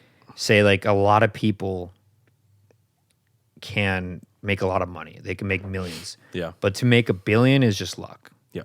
Like, people can work really hard and have ideas and start their own business. Entrepreneurs make $10 million, $1 million, $50 million. But once you get to $1 billion, it was a good idea that might have been overvalued by venture capitalists. At the right time. At the right time, with the right anomaly, because of the right boom or bust in society, in culture, because of this, and that. And it's just a random, weird anomaly that you can't account for and be like, I got to go for that. It's like, if you're striving for it, chances are you won't get it. Well, so I think that, and like that's akin to like people moving to Nashville to become the next Taylor Swift. No one will ever be another Taylor Swift. No. Because, and like you cannot base your trajectory or your plans off of an anomaly because it's such a small percentile that like it just won't happen again. Yeah. And the more people try to like if it's a funnel, like the funnel is closed to about one person. And now that funnel is one person, everyone's jumping down the funnel. It's clogged. It's clogged. The funnel's clogged. And then the funnel breaks. It's done. Mm-hmm. Because oversaturated, one person got out and maybe a couple more will fall through, be like they're close to Taylor Swift, but there will never be another. Mm-hmm. And so it's the people who try to like, well, I'm still going to be like the next like Bill Gates or Mark Zuckerberg. It's like there won't. Yeah. Because there will be something different. It'll be different. It'll be a totally different thing. So you just do your own thing and you might be that different thing. Exactly. You just got to go for it. Because there's outliers popping out of the weeds every day. Sure. But it's not because they tried to be the next something. It's they just did their own thing and got really lucky. Yeah. But it's not just that they just got lucky and weren't putting work in. They might have been putting a lot of work in, and it finally just tipping point Yeah. happened. Yeah. Yeah. I back to what I was saying with my students. They'll be like, oh, I don't want to do that job or this. I'm like, you just do it because it could open up. You never know. Saying yes. Yeah. To everything, which I still pretty much do to this day, keeps giving me the most wild opportunities. I'm here right now because of it. The people I was even, talking with of other places they're offering for me to stay in Nashville is because I said yes to other musical opportunities that are not really what I'm necessarily known for or go into, but I'm just like, that sounds cool. Like, I met a guy that I think we're gonna do it this fall. Him and his buddies own a ton of like exotic cars, like really nice cars. Okay. And I met him through another avenue of something I normally don't do. And it was a guy that was there and he liked my methods and how I worked. And he's like, hey, I want to make like a Jay Leno's comedian or Jay Leno's garage coupled with music. So like film like a band playing, but like also have like a Lamborghini in the background or a Ferrari. Yeah. And like we'll Sign me up. We'll go between that. And I like cars and I like music. So Fireman will travel to do that. Yeah, exactly. And I'm just like, that sounds cool. I like cars and music and racing, and this is cool. And it's like a good gig that's unique and interesting, and it'll pay very well, and it'll open up other doors. And I get to be around very expensive cars, probably even go in them, probably get to maybe not drive, but get test driven in them that I can never fathom or even afford to ever have. But it's also it's fun. It's opening up a different door that wouldn't have been opened had you been like, I'm good, cars are weird, and like just said no. Or just like, no, I only want to work with like famous musicians. Right. These are nobodies. No one knows these people. But I don't care about that. But I think, and that's like the whole part of like like with your students have been like, well, I just want it like, I want it handed, not handed to me, but like I want it to be more straightforward. Yeah. And the problem is like really nothing is straightforward. Nothing. And so it's like you see all these wild coincidental stories about people like finding success. It's like it's because they kind of like ping-ponged around and then finally just something worked. And it's like, okay, that's what I do now. But had they not done all those other things, had not met Phil from over here and then Sally from over here, Phil and Sally said that this guy was great. And then that guy told this guy he was great. And then it's like, okay, cool. Now I tour with this. And now I'm like the drummer for whatever. Yeah. You never know where it really can go vague to. example, but you and that's where I say yes to everything, so one day you could afford to say no to whatever you want. Big time. Because what if you keep saying yes, and then in 3 years from now, a major record label like Warner Brothers like signs you, and a huge deal, and they pay for your touring, and you end up making like hundreds of thousands of dollars. Now you can say no to this stuff because you got something. Now you can say no to the thing, and sometimes you have to go a long time before you get to say no. It's very rare now I say no. It's like once a year, twice a year, I'm like, I can't do that. I don't have enough time. That's also you like growing, and something that I'm trying to grow in as well, of just like the threshold of time and energy, and like going like, okay, like I'm human. It is, it takes, you got to have people in your life that root for you and that are cool with your decisions. If you are in a relationship, they have to be cool with it. Some people aren't. Just like the constant working. Yeah, just the constant working and constant like. It's not even like busy work necessarily. No, sometimes just going out is a form of work because you're going to end up talking to people. Yeah. And your partner's there and they have to like be there while you're talking to people. And like, here we go again. Ben's talking to another person. But there's also like the behind the scenes of like, where it's like I'll tell people like I'm working sometimes. They're like, well, what are you doing? And it's like, well, it's like this vague amount of like emailing and planning. And it's like, energy. Yeah, it's like, well, it's like I'm not really like, it's not doing like one thing. It's like, well, I'm trying to figure out the next steps. Or it's like, or I'm editing video, I'm making content, stuff that I don't really want to do, but it's stuff that will hopefully help keep moving the ball. Content creation's a whole other job. Exactly. And you got to do it every day. Or almost every day. Yeah, exactly. Or you just take like huge chunks out of a week. But that's the thing, is like that's the hustle never stops. And so it's like, how do you start to turn the brain off? And I'd say like it's a mathematical equation. You got 24 hours in a day. How much time do you need for sleep? Probably just put 8 hours for that whole time window. How much time for, if you have a day job, how much time for that? And then what you have left, mitigate time for certain things. Like, okay, every day I'm going to spend an hour working on sending out emails, messaging people, making content for social media, and like that's it. And then go to the next thing and just kind of divide up everything and just do it that way. And that's how I've been doing it for years. It's and like it the works. 888. Yeah. Yep. And it works. And I try to make weekends free for friends and loved ones and partners and things like that. And it's all you can do right now. And it'd be nice one day not to have so many jobs. But I know that having all these jobs are leading to more and more opportunities because if I want to interview someone a little bit bigger, there's a couple big ones I want to try to do or are lined up potentially do. Yeah. It helps your credentials when you're a professor at a university. Yeah. They actually will respond to your email because you have some validity in a title. Right. Like it helps now when I reach out to do sessions because I have a channel with so much content and the Instagram with enough content and followers. So it's like, okay, this person's definitely not joking. They're somewhat serious. Like, absolutely. There's enough out there. And so it's like it just took forever to finally be able to do that because there's been so many no responses. Yeah, because it ends up being like clout or like notches in the belt of like, oh, I'm worth my salt and I'm worth your time. Yeah.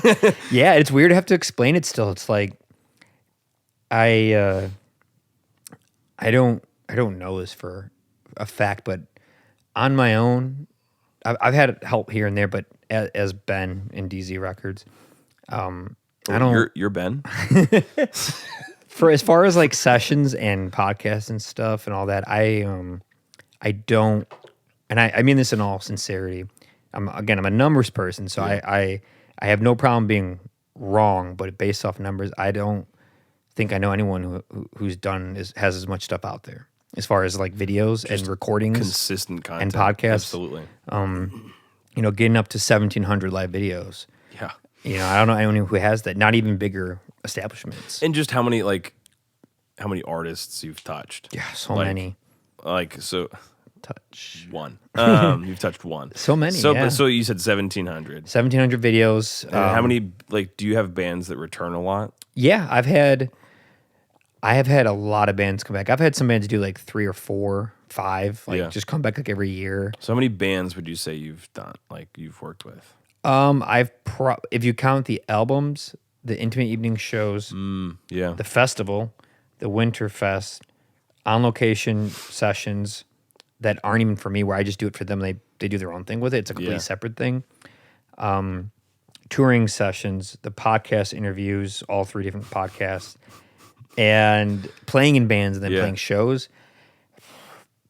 Bands themselves, probably at least like 2,000. Yeah. And then people, there's on average 4 people per band. So and that I'm even thinking like it'd make such a badass shirt or graphic if you could go through and alphabetize every single band that I've thought about trying to organize it somehow because it's so many. If you count like everything, because there's throw in a spreadsheet and like that'd be amazing. Because then I used to keep very good details of it, but then it just got out of hand. It's kind of one of those like you can like zoom in and be like, okay, I think I see my name. But like it's a lot of like bands. Some of the people you've worked with like a lot of people have gone on and done really cool things. And so it's like, some have and not that blown not up. Everyone's doing cool things, but it's like just to see what you've also like accomplished like in your own right of like a lot of bands have gotten big. Some have they just do really well. Some have done really well in other parts of the music industry. Some went on to do this. Some get inspired to do something similar to what I do. Yeah. I mean, the festival alone in my backyard, DZ Fest, which you played, there was about 300 bands played that alone. And that's just that. That wasn't including the monthly shows or the fest I do at my high school I went to. Yeah. And then I'm trying to do them in other states now and put on shows in other places. Like, one of my favorite experiences was putting on a show in Mexico City. That was amazing. It was packed. And I don't know. That was one of the most unique experiences in my life to like do what I do here and just did it there. Yeah. And they would just couldn't understand how I was able to do it. Like, how did you meet all these bands, put a show together, then have this big event in 1 week when you don't speak the language, you're not from here. Right. It's like I've just done this 1,000 times. But it also goes to show like how far like they went from like not so sure about this guy to like this is so fucking cool. Now I'm like I'm like the Chicago savior. Now they just like love it. Like can't wait I'm going back in next March. Cool to do more sessions. Do a bunch more sessions. We're gonna rent a house and just do a ton of sessions in Mexico City and try to do another show. I'm gonna try to play. I would love to play there. And the food though. Ooh. So do you have other cities on like your radar? Yeah, as far as I was actually texting with someone, literally setting up something while you were practicing. Yeah, Los Angeles. Hell yeah. Yeah, October or early November is the goal to do LA. Very cool. LA then, and then Mexico City in March, and then might do some Fort Myers, Florida stuff because I have a buddy down there who's the director of the documentary, Danny. I think I know some bands in Florida. So yeah, trying to do some Florida stuff. So if you're watching this and you're in a band in Florida that I know, hit us up. I'll be reaching out to you. Hit us up. New York again. Whenever that one's not as hard because there's a ton of bands there, and I got connected with a lot there, and I have some friends there, and it's only a 2-hour flight, so it's not too bad. But then Dallas, Fort Worth, cool, another one, and then Omaha. Omaha, Nebraska. Let's do it. And I want to do. I was thinking about it after we stopped talking about last would be fun. I want to do more stuff out west too, like Portland and Seattle and Denver would be awesome. I have a buddy in Denver. I got some friends in Denver. 0 bands in Denver though. I know a handful of bands. That's perfect then. This is why you do these things, people. A big group of Denver bands. Wait, this podcast isn't about me. It's about you. It's about me. It's about me. I'm me. Do you guys have any music videos? We have 2. How'd that go? What was that process? It was fun. We did one for the first record for a song called Young Water, which is a fun song. It's the poppiest Safari Room song, and we just don't play it anymore. But we worked with a good buddy of ours, Colin, and he just did a great job helping me storyboard it. Like, I think we kind of came up with the idea together, and then I think I'm kind of visual in that way of like, well, I see this and I see this, and like kind of maybe we do this part, and he helped kind of bring those thoughts like out of my head and onto a storyboard and whatnot. And we shot the video in like 8 hours, kind of reverse. We shot like, it kind of ended up being this like get out of the humdrum droll of life and like go dance in the middle of the night, which is kind of what it ended up turning. It's kind of weird, but it's funny because like I'm in the office, I'm like typing away and I'm sleeping, and then like I get up and like I'm like, screw this, and I go dancing. And then Austin is working at the bar he was actually bartending for at that point, and then he has like a bow tie and like slacks, and not slacks, what are these called? Overalls? Nah, what are they hold up your trousers? Suspenders. Suspenders. We looked good. And so then Dapper. we like dance into the night, and then Chris is the third person to get picked up by the roving pack of dancing men. So he's like getting dressed for his construction job. We looked like the village people. And then he like sees us. We put this out in 2020. Okay. So then like he takes off his construction hat, and then we shot like a scene of us like playing in our suits and like construction hat, and then it like phases into like us just playing. It's kind of a goofy video, but it was fun. It sounds and we had a fun. great time. And then the other video, we basically made ourselves on the road in 2021. I found a camcorder at work, and I borrowed it for a tour, and we basically just like passed the camcorder around like lo-fi, and then actually during the set, before we'd play the song that the video is for, It Just Takes Time, which is the third song off of Complex Houseplants. We would just hand it to someone and be like, shoot whatever you feel like you want to. Like whether it's us, whether it's people in the crowd. And so like we had live video of us playing the song that I used for the music video as well. So like the chorus comes up or something, and I would like stitch it to that. So I did all the editing for that and compiling. Have you done video editing before? A little bit. I think I've just had to learn on the fly because it's like what software? I use iMovie, or I've used some Final Cut Pro. Use Final Cut. And then I've used Adobe Rush. Rush. Rush. I've heard of Adobe Premiere, but not Rush. Yeah, Adobe Rush is a little slimmed down version. It's just like iMovie's a slimmed down version. Yeah, it's like a little clunky and you doesn't also record your record on GarageBand? Yes, actually. No, I actually did one time. I recorded my band in high school. We recorded. You get a freebie for that. Okay, we recorded an entire album in my basement on GarageBand. That sounds perfect. It was awesome. Yeah. And I'm not going to say the name of the band because then people will go find it. I'm very proud of it, but it's one of those things where it's like, I want to be on Letterman one day. And then Letterman, right? He's not even. I want to be on Kimmel one day. What you really need to say is, I want to be on Bending Brains. I want to be on Bending Brains and I can't wait to people have a big old podcast. Exactly. Studio. This big. I'll be on Tim Dillon.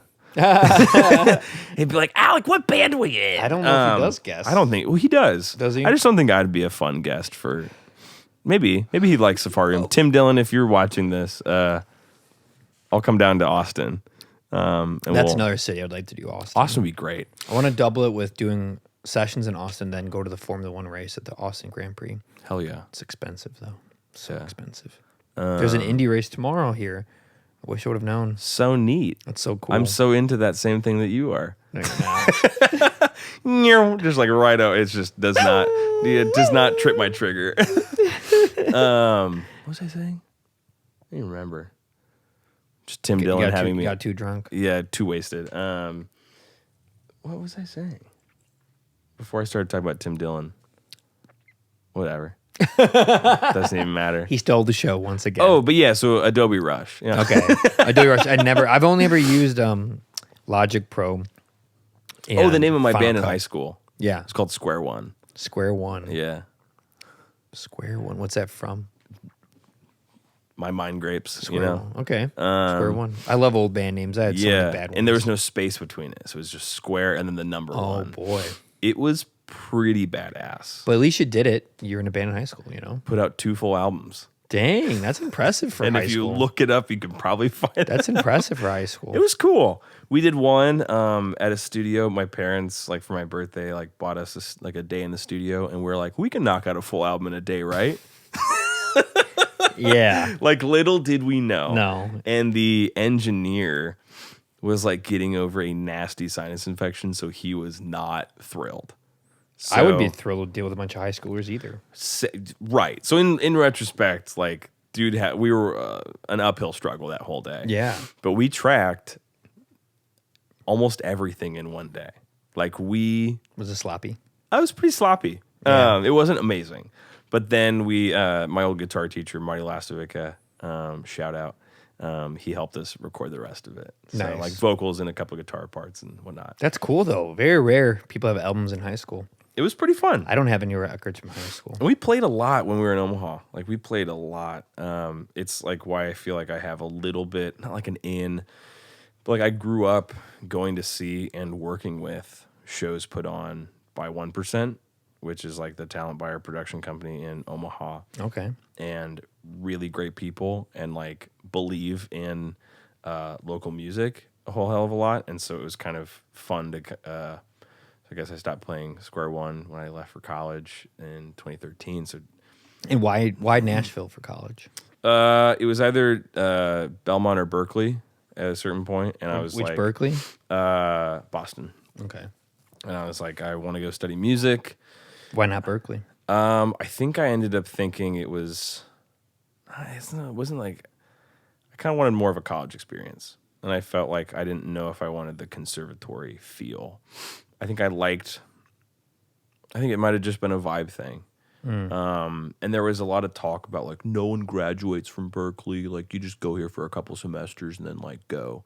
And I was I think I'd like to go to school. I've heard people graduate from there. Same. I know people who graduate from there. Imagine Dragons I said Imagine Dragons and you flipped your mic. But Imagine Dragons, what a I think Imagine Dragons. Apparently it means something to them. I just think of Dragon Tales every time. I think that's probably what it means to them. So I can't take it seriously. Yeah, I think it's imagine that you were a dragon. Dragon Tales, Dragon Tales, Dragon Tales. We're not drinking, I swear. I think about there's a scene in Arrested Development where Michael is trying to impress an older like businessman. He's like, "Oh, you know Sugarfoot?" And it's like, "Oh yeah, I definitely know." He's like, "Sugarfoot." Sugarfoot. Just like it's when you're like, "Hey, have you heard of this band?" And you're like, "Yeah," and you really haven't. And then they go, "What's your favorite song?" And you're like, I try not to do that. Caught in the lie. I used to do it a lot, and I try now more often just to be like, "No, I've never heard of them," even if it makes me look like a dunce. Well, first of all, I think you listen to enough bands to be like, I sure do. And I'm sorry, I never really got around to Shania Twain. I'm sure she's great. That don't impress me. You can't say that in Nashville. Actually, that's not true because my mom listened to Shania Twain when I was growing up. So, Shania. Did you ever see I Heart Huckabees? I have not. I think they say Shania Twain. Oh, it's a movie, but it doesn't matter. But see, there's an instance where I could have gone, "Yeah, I've seen that," and they'd be like, "You know that scene?" I'd be like, "That's a very specific movie." Where if you said that, I'd be like, I would, because it's a very unique movie with Dustin Hoffman, Jason Schwartzman, Mark Wahlberg, Naomi Watts, and another person. It's a very interesting movie, kind of existentialist. I forget that you also speak IMDb. I do. I speak movie, film, cinemaphile talk at the top, like 1 percentile. Maybe a little bit more extreme. I was once told I could close my eyes and I would see IMDb in the back of my eyelids. Well, yeah. So I go further than IMDb. I go Wikipedia deep. Ooh. So like, yeah, when I watch stuff, I told you this last night. When I watch a movie, first time through, usually just watch it. Yeah. Second time, I'm researching everything. Third time, researching everything even more. Same with shows, researching everything about it. Production, where it was filmed, the music, the score, the cinematographer, the editor, how long it took, how much it cost, how much you're spending on advertisement, the director, what they wrote on. Did they write and produce? Were they just writers? Because when a director is a writer and the executive producer, it's a very different type of movie. It's a very much their movie. It's a Christopher Nolan movie. Like, it's a Wes Anderson movie. That it's is Paul their Thomas baby. There are tours of the like, and it's the same thing I get from bands when they or like when there's write the music. An actor who's also directing. Exactly, who does it all too. When a band writes their music, produces their music, has a big hand in recording process, does all the performing, and maybe like makes the artwork or something. Like when they do it all, like it's why like a band like Tame Impala has such a specific sound. And you know when you know it, when you hear it, you know it. Because that's Kevin Parker doing all of it. Does everything. Yeah. And that's kind of like how I feel about like DZ everything. It's like I just do all of it. So it has a very it has your like your fingerprint all over it. And every part of it, the choreography, the filming, the lighting, the audio, the way it's produced, the panning, the production, the like how loud the drum kit is. I haven't even thought about the panning. Oh, I pan like no other. Do you? I love because I love working with people that don't record a lot or they do a lot of live sound because they have the hardest time panning because you don't really pan in live sound. Right. It's all pretty much a mono feed.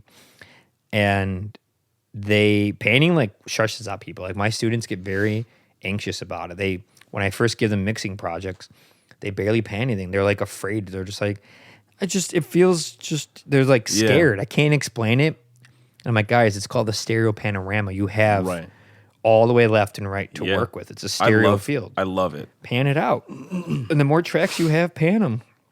Make something balanced. I mean, a drum kit, if you want to pan drummer's perspective, audience perspective, or your own unique take on it. But beyond that, you can, if you have 2-3 guitars, put those things left, right. What's your usual? Are you the drummer, or is the listener the drummer, or is the listener in the audience? So it depends. If it is a live video and you're looking at the drummer, I do audience perspective. Cool. If it's an album, I do drummer's perspective because it's a win-win because if you're listening to it, it doesn't matter the orientation. Right. But if you are a drummer, any drummer, now you get to listen to it and be the drummer. Like, oh yeah. So it's a win-win. Like audience, it doesn't matter. Drummers are happy. Yeah. Perfect. Yeah, it makes more sense. And then guitars, it all depends. How many are there? If it's one, I tend to leave it. Like if it's just a 3-piece band, guitar and bass, might do like 10% bass guitar. I don't do too far bass. It almost becomes pointless to pan it because it's such an omnidirectional signal because it's such a low frequency. It spreads everywhere, the sub. Yeah. So you don't really need to pan it. Also, it's such a foundation and glue. You almost want it to have the energy out of both speakers. Yeah. But guitars and synths and strings, it all depends how many there are. If it's a band like yours with 2, I'll probably do like a 40-40, 50-50 on each side. Like tomorrow, Logic's weird and it does the 63-64 thing. Right. Which is stupid. Or 62, Fix it, 63. Apple. Whatever it is, it's dumb. And it, Pro Tools, Ableton, Adobe Audition, they all do 100 out of 0, which makes perfect sense. It's like they're on the metric system and Apple's on the standard system. And so I would do like a 50-50 or a 60-60.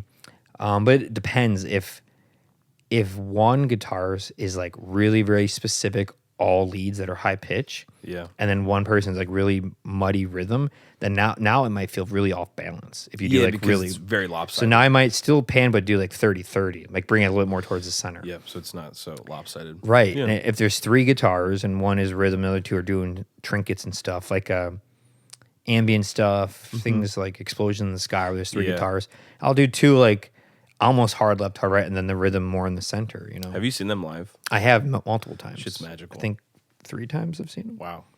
Yeah, they're really cool. I saw them a while ago, like 2009 I saw them first, and then other times. But yeah, they're a really cool band. I like them and Godspeed You Black Emperor a lot. I saw Godspeed You Black Emperor at Big Ears in Big Ears Fest in Knoxville. Oh, cool. Maybe 5-6 years ago. Mm-hmm.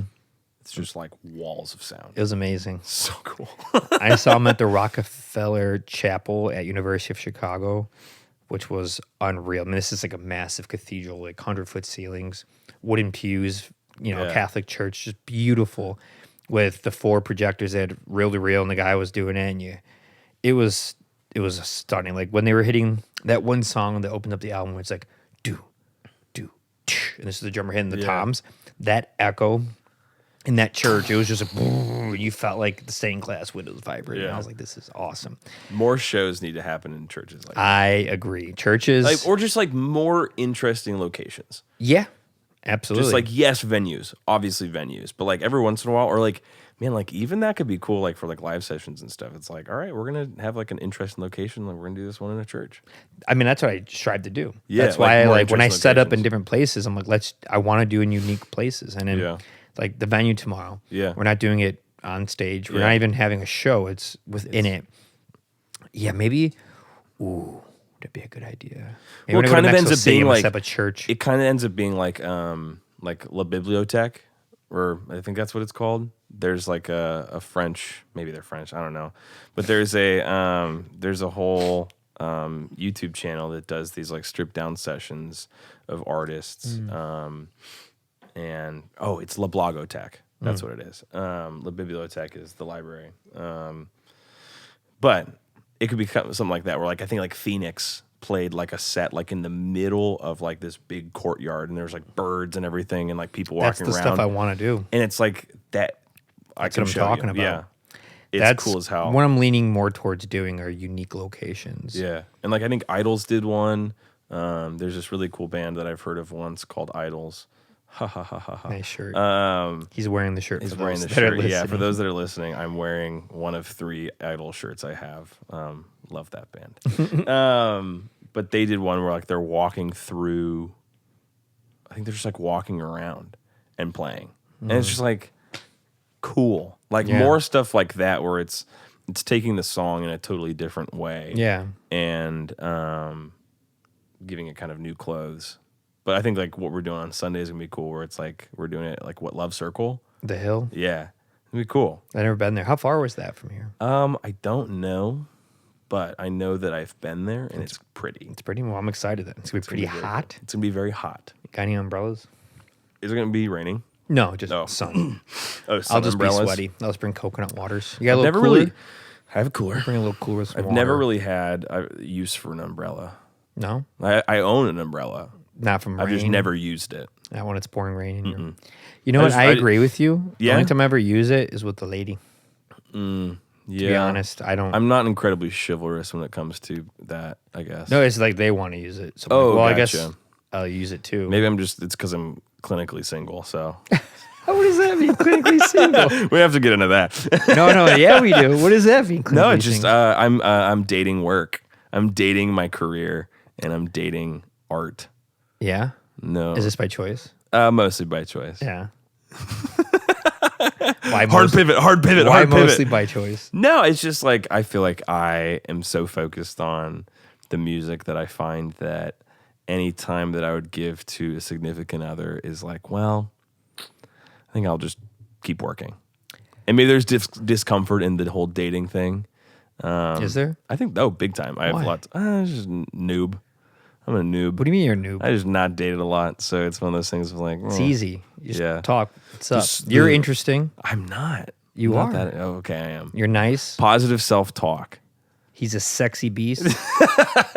You're smart. Oh, man. You have, this is why I did the podcast, to just get showered with compliments. You have a job. You have a car. You own a home. I own a home. You have recording equipment. You have a studio. You have albums. You've toured. You're cultured. I have a very sweet dog. You have no allergies I'm not aware of. Nothing serious. You have a dog. Yeah. You are healthy. You're this young. Is a great... You have a beard. Full head of hair. Wow. No gray hair. No, my facial hair is starting to get gray. Whatever. What else? So basically, I'm the perfect candidate. Yeah, you have a great voice. Thank you. You sound like a young angel. A young angel. Yeah. Like someone named Angel, or like an angel that fell from the sky. An angel that fell from, like a fallen angel, kind of like Lucifer. I sound like the devil. So I'm gonna put this all on my Tinder profile. You should. It's not the first time I've been used for someone else's Tinder profile. I have friends. This is a funny story. I have friends that have been on dating apps that are just like, yeah, and then we just started talking about you because they somehow know you. Oh my God. I'm like 6 degrees from Ben. 6 degrees from DZ Ben. That might be a new thing, huh? No, it's I mean, the more cities you go to and expand the network, man. I mean, stranger things have happened. Sure, they have. Stranger things have happened. Dating it's easy. You just That's what I've heard. Just go do it. Just have it's fun. kind of like booking, from what I've heard. I have a hack. Start doing it. I have a hack for you. You have a hack for dating. I have a hack for you. Okay. To save time and money because it's expensive. Mm-hmm. Let's not pretend like it's not, especially for the gentlemen's out there. Yeah. I hate to break it to you people, but it is. It's chivalrous to buy. Yeah. So you do coffee dates on like a Saturday or Sunday, 11 a.m., for coffee for an hour. If it's cool and you vibe, then you can go to a second one where you do the date and you spend money. But that will save you hundreds and hundreds of dollars because you don't have to do dates like drinks and first date dinner. It's expensive. Not a good call. No, and then you also are getting. It's fun to get drunk and meet someone, but it's better to be sober on the first one. I want to be dead sober. Dead sober. Think clearly and go. All right, this person's am I actually having not a good time? For me. Yeah. So we don't have to do the second day, and all I had to spend was $5 on coffee. And I'm also like, and it's only like because you don't do a long coffee dates. Max, it's 2 hours. Yeah. Max, if it's like good, and which is a good sign. I'm so in my head about like how much time is this taking? Where it's like if I'm not like swept away having a good time. If you're not swept away, just give yourself 1 hour max. Yeah. And you set an alarm and be like, it's my grandma. I gotta go. You can just be like, I'm gonna use the restroom. You can go to the restroom, come back, and then like, disappear out the window. I got to head out, but it was nice to meet you. We should like keep in touch. Yeah, it's simple. But if it goes well and you end up talking for 2 hours, and like, man, we should go you've get had some dinner. kind of connection. We should go get some dinner at some point. Get some dinner. It's I don't know. It's one of those things where it's like I'll get there. It's I think it gets easier. Well, I think as I've gotten older too, not that I'm old, but like you start to, in a non-negative way, you start to care less. It's kind of just like... You sound beaten down by society. If that ain't the truth. No, but like, I think you relinquish things of like, things that you thought mattered don't. Mm-hmm. And I think that's like, I'm noticing that like just turning 28. Now I'm an old grizzled man. Just like...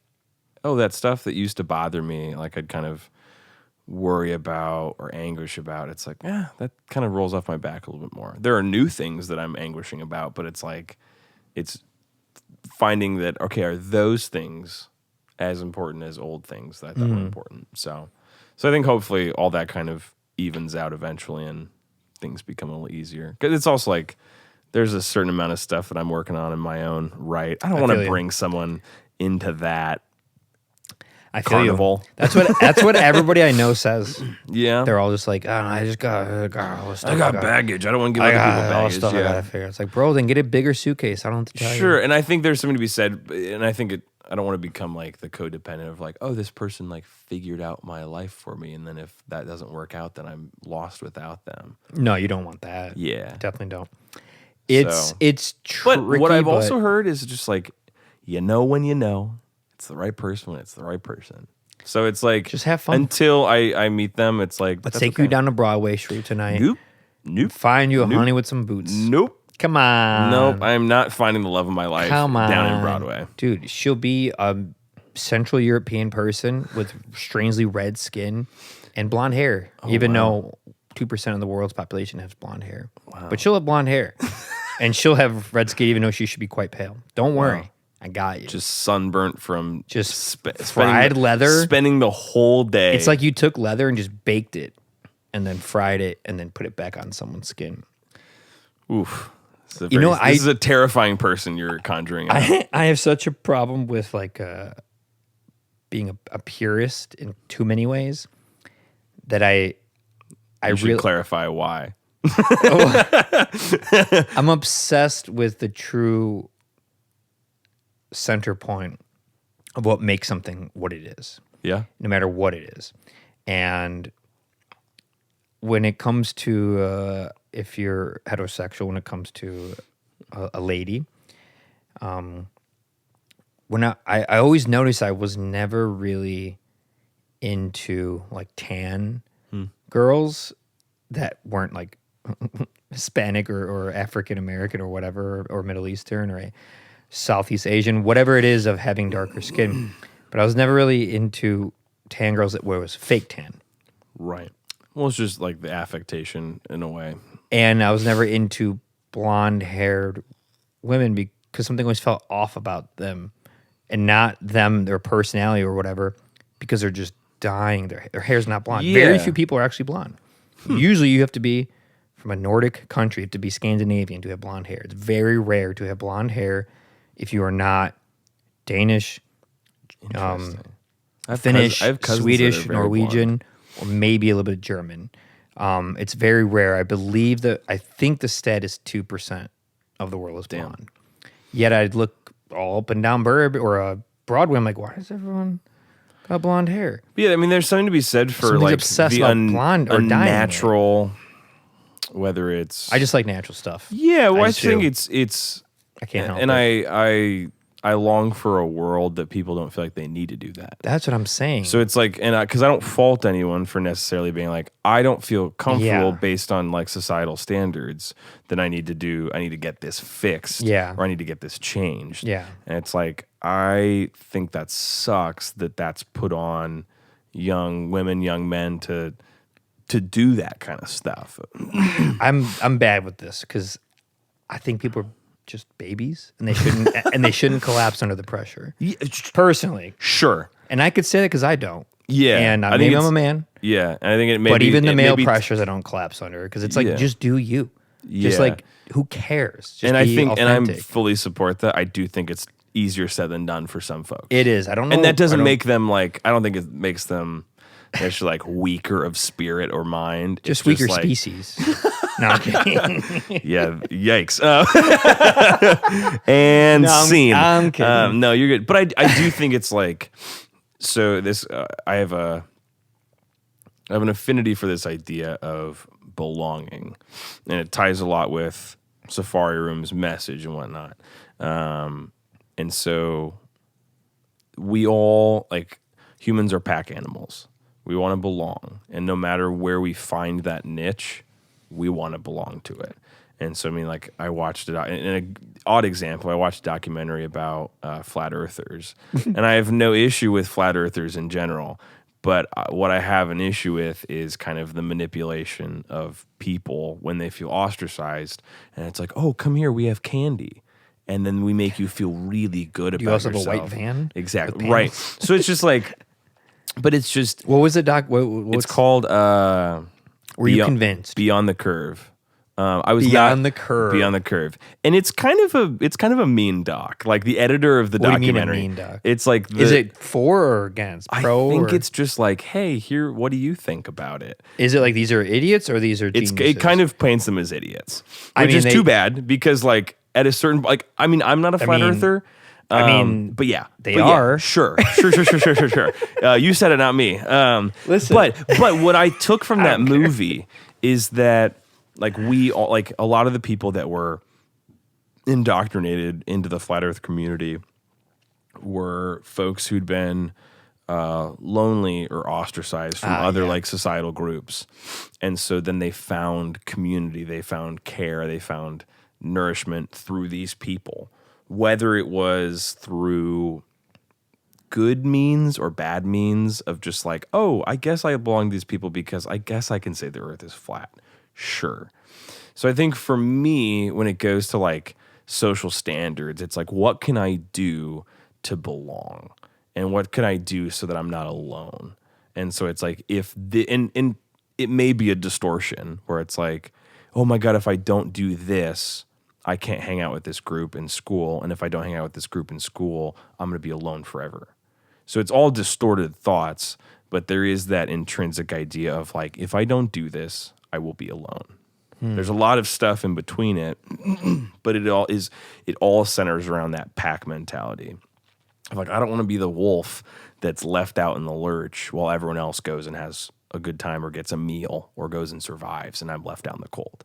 So I think that's fascinating to me as far as like, I mean, it's pack mentality, it's groupthink, it's group tribal mentality. Thing. Yeah, it's very, and even like you look at like really fringe groups of like, I don't know, like QAnon and stuff like that, where it's like this groupthink, group mentality, these people who are maybe ostracized from parts of culture because they have different ideas or they're just a little different from other people and they feel neglected or ostracized, and they're like, well, these people accept me. And whether or not that group has nefarious reasons for accepting you, it's still like, oh, that's a place where you belong. Yeah. It's what creates cults. Why cults are absolutely. It's why cults are successful. Yeah. Is because for a little bit. Right. Scientology. Sorry, it's because it's why groups are, let me clarify that. It's why cults are successful at bringing people in. Yes. Whether their plans and their goals are met, whatever. But it's like you feel welcomed. You feel like you're in community with people where you didn't have that before. And they manifest in different ways. Absolutely. They're not always religious based. Sometimes they're vegan. Yes. Sometimes they're meat eaters. Sometimes it's guns. I mean, sometimes it's like pseudosciences. So it's like astrology. Yes. You said it, not me. I'm here to offend. I'm not here to offend. But at the end of the day, does that group harm others? Then I think that's a big thing too. Or does it harm the user? So it's like, I look at astrology and it's like, that's not harming anyone. No. Unless they go out and they're like, we're going to kill all Leos. And it's like, where it gets weird, where it harms themselves and their potential future, and it's still like whatever, is when they base their life and social situations and dating off of it. Like, oh, sorry, like, what if you went on a date with a lady? So I had someone at a coffee shop. I had someone at the merch table one time tell me they don't talk to Leos, and then she left the merch table. That's what I'm saying. And I was like, okay. It's like not offensive, but it's so dumb. But it's another thing that dumb. allows like, why would you to do limit that? Your potential. Yeah, why would you limit your broadness? What if you could have made a new friend or a potential business client or potential lover or wife because you limited? Like, that's so arbitrary based on when you were born. Right. Based on the one night your parents were feeling randy, and they went hard in the paint. Like, exactly. That's what you're basing it off of? But it's just interesting. And then it's like, so what if people who don't know when they were born or stuff like that? Like, you get like people who are like orphaned or something. Like, how would you be able to know your birth chart if you don't know when you were born? Do you ever just lie? Because that's fun. Oh, I've done that. I've done a lot to mess with people. Like, when they get really new, I'm like, you're such a Taurus. I'm June like 12th, and they're just like, oh my God, totally. I'm like, yeah. Then the next one, I'm like, yeah, I'm August 18th. They're like, but that's not Taurus. Totally, yeah, it's like, so it's just like, but I think it ends up being like the harm And it's like cult mentality where it's like, oh, like the fucking Manson family. Like that's harmful. Yes. That's a bad cult. Yeah. I mean, not that any cult is necessarily good, but like most are pretty rough. Most are pretty bad. But I think it's the idea that people are just trying to find where they fit in. Yeah. And there's something to like, there's earnestness about that of like, oh, I'm trying to doll myself up or fix myself, perhaps unnecessarily so, in order to adhere to social standards or to fit in. And that's where I'm like, I hate that that's even a thing that people have to feel. Like I wish I could take that away. I see what you're saying. It stems from a more serious problem. Absolutely. Or like we are all just trying to fit that or fill that gap or fill that space. And I wish that like I would go away for people. Like, oh, I wish I wouldn't like have to feel like I need to get surgeries to fix myself for like aging and stuff like that. It's like, can't we just like age? I love aging. It's just like, I feel so much more comfortable aging. Right, but it's like there are these standards that are put on men and women and every person just to be like, oh, well, you can't look like you're older. It's like, well, you are. These standards, they tend to just be self-done, self-proclaimed. But they are self-proclaimed, but they're always based upon like, oh, well, just don't let it get to you. Take that bee that's buzzing your ear. Easier said than done, though. I know. I'm so bad when it comes to no, but I think it's good conversation because like it's in culture. It's just has some willpower, people. Yeah, but also like know that, and I'm doing a lot of this work on my own of like being okay with yourself no matter what anyone else thinks. Yeah, it's like if you are doing your best and you're trying to make your life move forward, then if people aren't down with it and like you're not really causing any harm, fuck them. Yeah. Like if they don't like how your hair looks that day, do you care? And if you don't care, then don't let someone else make you care. Yes. And I think that takes a lot of grit and a lot of like repetition of thought of like it is a skill. It's a skill to go like to dismiss other people's bullshit. It's definitely a skill. It takes a lot of effort. Sometimes people can go extreme with it, and they can be a little annoying. Yeah, like a very like so much so that they just kind of piss off people around them because they're so like anti-authoritarian and like very like the Joker. They're like anarchists. They're just like it doesn't matter, screw it. They'll like break your thing, like who cares? I'm like, well, I mean, I did have to work to buy that. That's overcorrection. Yeah. There's a middle ground. Yeah, in your head and in your thoughts, philosophically speaking, you should not worry so much about what society thinks, the government, news organizations, TikTok, Instagram. Do what you love. Mm-hmm. Find something you love. Yeah. Then do it. Be around people you love that bring you up and you can bring them up. Find your own sense of community. It could be a bowling league. It could be a knitting community. Mm-hmm. It could be playing in bands in the music scene. It could be you're into code and you have a coding class you start, a workshop, like community stuff. That's why church worked so well for so long, and because it has a lot of community-oriented stuff. Like when I did stuff through the church, it wasn't always about God. We'd have youth groups. We'd go bowling. And have lock-ins and play games. It's built-in community that like you can kind of like fall back on and depend on, which like there's something to be said for how important that is for lonely existences. So without church, if you're an atheist or agnostic, which is fine, then you have to create that or find it yourself. Yeah, and there are also like churches that are like I guess I don't know if they're churches, but they're groups of people who get together they fall into those categories. Yeah. And so it's finding community where you can. It's where NA and AA meetings have done so well for people because it's like that, and they tend to be held at churches, and it has nothing to do with God, and it has everything to do with kind of finding people you can relate to and have a common ground and get some sense of acceptance and understanding and be held accountable and have sponsors. It makes perfect sense. Yeah. I wish more people were okay with letting go and not being so nervous and embarrassed. Like being nerves are pretty normal, but to be embarrassed and worried about being embarrassed and the fear of being embarrassed, the anxiety of it, is such a dangerous spiral, and I don't know why people put themselves through it. Well, it's the idea that I'm the only person who has ever gone through this. Yeah. And that's so false.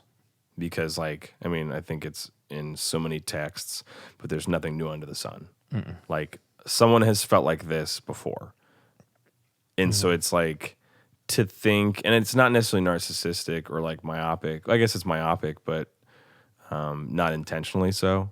Where it's like, oh, like I'm the only person who ever felt like this. It's like, that's because you're only living your existence. Yeah. And just see the forest for the trees. Like zoom out and see that like someone next door to you might be having the exact same problem. And if you talk to them, like they might be able to help you, you might be able to help them, like, or just feel in community with them. Yeah. And that helps destigmatize and de-escalate a lot of like really distorted thoughts. Absolutely. Yes.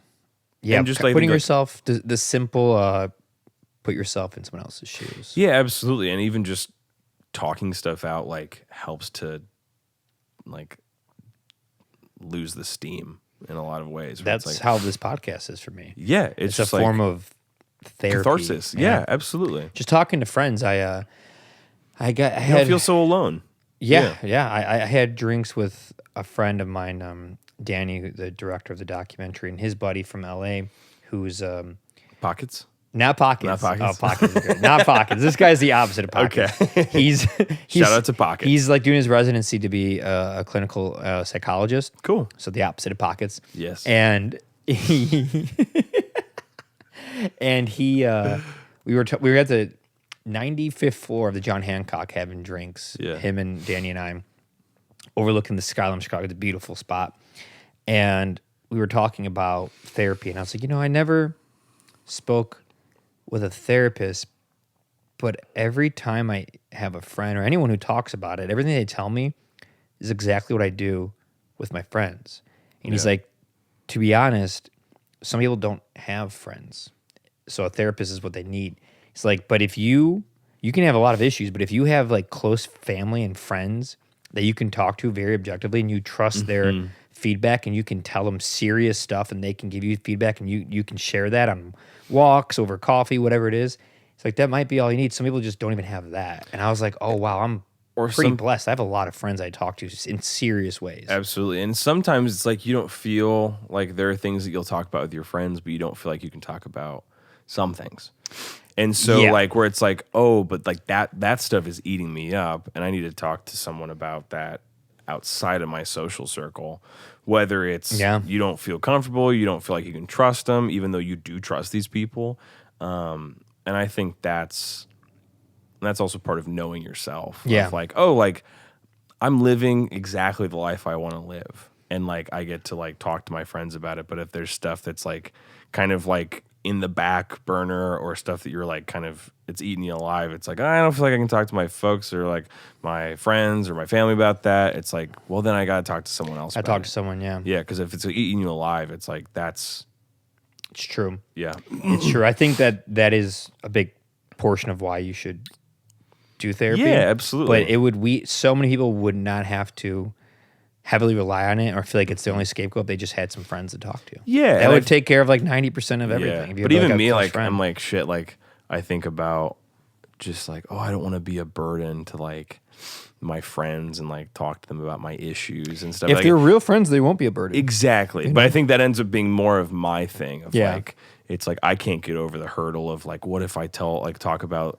like this stuff going on and then they're like annoyed. And it's my favorite thing to do. Just drop a bomb on friends. Like, we're having like a chill hang. I'm just like, and then I saw this 3-year-old kid just begging for money on the street, and I just saw my whole life flashing before my eyes of like where I was. And they're just like, bro, this is too heavy. And it's I'm too like, heavy. It's life. Let's talk about it. Yeah, exactly. It's like, oh, we got heavy stuff. I'm like, but I think in like one of the things that I really love about touring is that like it is kind of therapy sometimes because we talk about everything under the sun. Yeah, the rule. What happens in the car stays in the car. Exactly. And so I think it's been really fun to get to tour with good friends. Yeah. Is because it helps to be like, all right, let's talk about like let's solve the world's problems in this minivan. And then like hopefully grow. I mean, like we're growing as friends, but also as people where it's like, hey man, like I disagree with that. It's like, okay, cool. Can we disagree with that and talk about it? And stuff like that. So I think it's it's having friends, it's having peers where you can feel free.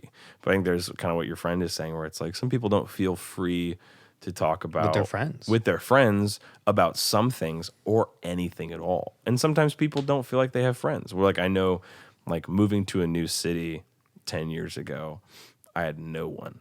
And so like it was like really like starting from the ground up. So it's like I can attest to like kind of feeling did it that. take a while? It did, and then like college is helpful to like all right, kind of forces you. Here's some forced friends. Not that all my friends freshman year are forced. If nothing else, I was in kind of a big group that big groups of friends are tricky. Where it's like not everyone in here is really getting along. You don't got to tell me that twice. Those dissolve quickly, but like you find the true friends through that of like, wow, like that sucked, and you're like, yeah, it did suck. Let's be friends. So it's like the true ones stick around, kind of like Pete said. But yeah, I think it's with that, like moving to a new city and being alone in that, it's you kind of have to work on it. It's not just like people, like friends aren't falling from the sky. No, you have to kind of it takes effort. Yeah, absolutely. And I've had some family members like move to other cities, and at one point like my two cousins and I were texting, and they had just moved to new towns and new cities, and it was just like, man, it's really hard to meet people. And they're like, yeah, it is hard to meet people. It's like, how do you meet people? It's like, I don't know, go out. And I'm just like, I don't know. Because social media's made it easy though. It has and it hasn't, because there's a certain amount of like, I don't know, superficiality with social media. I don't know. Like, I don't know if I'm on social media like looking for new friends. I'm saying like, say you move to Atlanta. Yeah. Pass. And I name a city you'd like to live in. Oh, let's go to. That's not Nashville. Let's go to Omaha. Seattle. Okay, Seattle. That sounds like fun. Say you move to Seattle, and you're 29. It's next year you move there. Oh shit, that's soon. I didn't know I was going to move to Seattle when I was 29. You moved to Seattle when you're 29. Oh man. And you could literally go on Instagram and find bands in Seattle and be like, "Hey, I'm in a band. If anybody's looking for anybody, or I play guitar, I sing. It was my, my musical CD." Yeah. Or go to shows and be like, just start communicating. Like, I play music. You guys ever want to have a jam or play music, or start? Within a couple of weeks, you'll have some friends. But I also think that's you and me. Like, we can go to a show and talk to a brick wall. I don't know how to not make friends. Ben's over here saying, I have so many friends. But for some folks, I just talk to people. Sure. But I think for some people, it's really difficult. And there's some times where I will go to a show and be like, I don't know. For some reason, I'm off my game and I don't know how to talk to anyone tonight. Where it's like, I'll be like, cool weather. And I'm like, what are you doing? It's wow, the music's pretty loud, isn't it? And it's like, yeah, it's a rock show. It's definitely a skill set. Yeah. You have to be intriguing. You have to have something to share, something to talk about. Be interesting. Like a fun not hat. Hard. Anything. Just have something you could talk about. Wear an eye patch.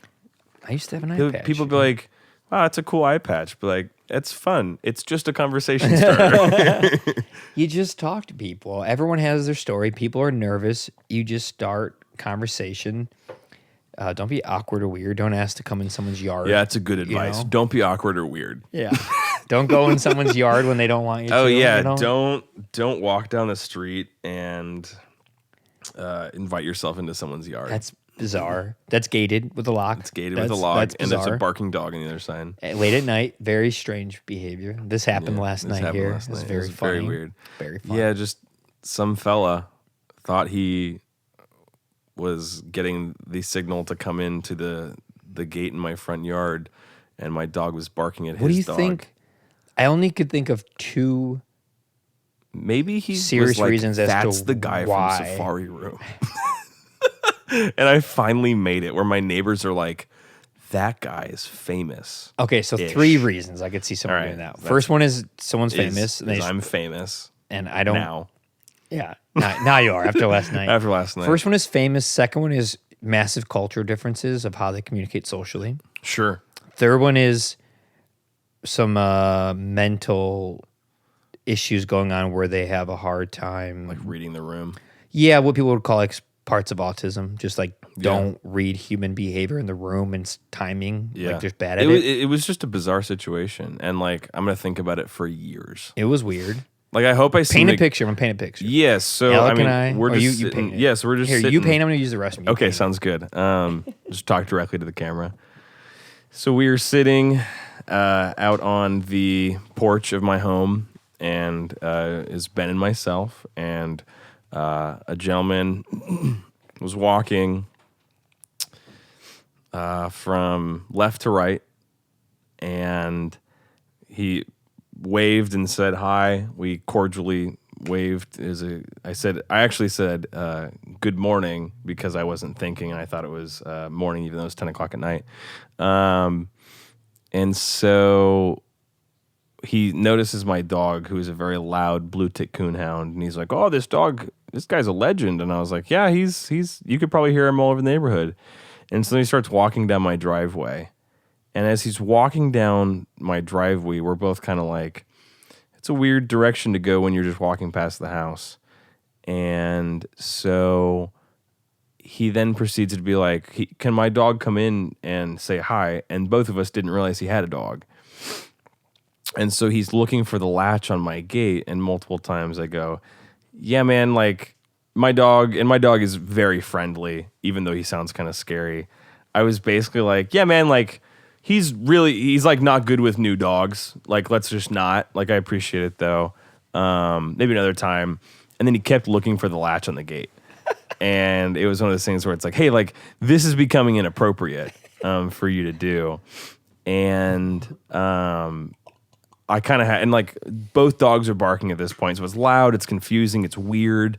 And I finally kind of like wave him off. I'm like, yeah, man, no thanks. And then probably one of the weirdest parts is that he is walking from left to right, and you'd think that he'd keep going to the right, like past the house.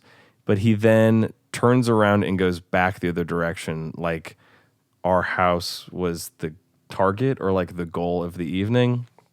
So it was fucking weird, and I'm going to think about it for years. And if you're watching this podcast and you were that guy, I'd ask why. Like, why did you do that? Or was it just like awkward? Was it as awkward for you as it was for us of how you wanted your dog, who we didn't know, to play with my dog? So it was awkward. It was so weird. It was goofy.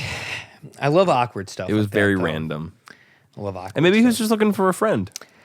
Yeah, but at 10 o'clock, at 10 o'clock on a Thursday night, walking through a residential neighborhood is maybe not the time to be looking for a friend. No, and when someone kind of goes like, "Hey, we're having our own little thing." Yeah, that was weird.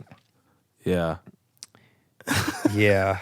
I don't know. I've experienced a lot of weird stuff. Yeah, opening up my home to thousands and thousands of people. Sure, you probably get some people who are like, "Hey, I came to that party," and you're like, "Yeah, but like I'm not having a party now." I've had some weird stuff. I've had people knock on the door and come by at times they shouldn't and sneak in, and I've had people pretend to be like work for me. Ooh, and like lie to people and like go. That's not cool. I've had a lot of. Dude, I need to write a book. That's the next hustle, is writing after a book. The documentary. I need to write a book. There's been some weird. I have a 5 book ideas. Hell yeah, one at a time. Yeah, I think I've got 3. Nice. Nonfiction, and then 2 fiction. But 1 fiction, 4 non. There you go. Yeah, 1 I think could be a Pixar Disney movie. I'm not even kidding. Wow, it's a very good idea, and it's a very original idea. Hopefully, because those movies are starting to get very unoriginal. That's why they need me, and I'm afraid to say it because someone's going to steal it. Oh, yeah, no. I came up with it. Keep it close to vest. 11 years ago. And I've been working on it ever since. I have like 35 pages of it written. Okay. It could be a good children's book that also has meaning to adults. Yeah. Or that's the best. That's the best Pixar script. Is right. Like it'd be like that, like an Inside Out type of thing. Yeah. It's along the lines of like that movie's so good. I know, and it's kind of like that. I want to say, I'll tell you off mic. I don't trust the internet at all. Yeah, anymore. or just bleep it out. It just bleep for like 5 minutes. it's so funny like doing a podcast. I feel like all my heroes. But I don't want to say Really? Why? Really. I don't know. Just haven't. What other podcasts have you done? So I've heard that some of the podcasts I listen to are like not PC. I'm afraid. I've heard that they're not, and they're not. The ones you listen to are not PC. Like I like Tim Dillon. A lot of podcasts aren't, though. Right. I mean, I enjoy Jerry. I'd say 99% of comedian-related podcasts are not PC. Yeah. Yet I listen to 99% of comedian podcasts. But I think we were talking about it a little bit yesterday when we were comparing and contrasting our podcast listenings, which are basically the same. You consider the source and you go, can I separate fact from fiction and know that this is entertainment? Yeah. And that it's not fact. It's entertainment. There's some fucked up shit that people talk about on these, but like at the same time, like you choose what to do with it. And I want to laugh. Yeah. It's not my life. It's not my world. Laugh. I want to laugh. Comedians are really wild people, and I want to laugh. Yeah. My life is serious. There's heavy stuff. There's a lot of really big moving parts that are overwhelming and daunting and new, and I'm on my own little journey, so I want to laugh. I want some levity. But yeah, I mean, like I listened to Your Mom's House and Two Bears, One Cave. Mm-hmm. I enjoy the kind of the whole scope of the Your Mom's House obnoxiousness franchise, I guess. Just obnoxious. I don't really listen to Dr. Drew After Dark, but I've heard it's funny. I've never listened to it. I know about it, but I've never listened to it. I don't listen to Christina's solo podcast. I don't really listen to Bertcast. But I've started listening to what's his name? Danny Brown? No, I actually have listened to a couple episodes, but not as much. They just started it. It's the two kids from The Sopranos. Yes. I forget who their names are, but yes. I'm trying to remember. I know you're Rob Eiler is the guy, and I can't remember. I know what you're talking about. Yeah, but they're fun. And it's like 3 episodes in, and it's like they're still kind of figuring out like what to do with the podcast, but it's cool. Podcasts are big. There's a lot of podcasts. And I also love Rich Roll. Rich Roll has an amazing podcast. I got turned on to that podcast because Whitney Cummings, the comedian, did a really, really amazing episode with him. Hers is cool. I like her podcast. I've not listened to her solo podcast, so good for you. It's good. There's a lot of good episodes. She goes in deep with it, and she's a very I mean, she has FU money, so she can be honest and transparent. A lot of those people do, but she has like big. Yeah. She has been big for many years because of her TV shows, syndicated and stuff. Yeah. So they can like literally say and do whatever they want, and they're good. They're not trying to find jobs. They work for themselves. And I think that's kind of with Your Mom's House too. Is like they want to grow, and like just them adding new or like Lauren Compton's new one. It's like called like First Date.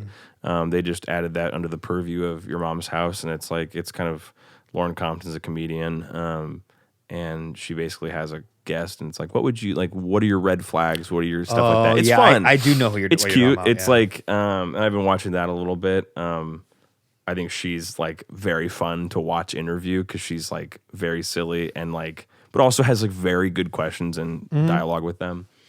I've always wondered like, will like the Your Mom's House guests, like will the scope expand past comedians?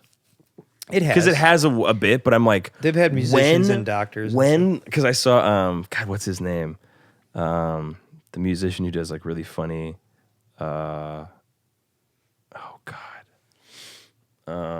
Wheeler Walker Jr. did a episode of Your Mom's House, and it was awesome.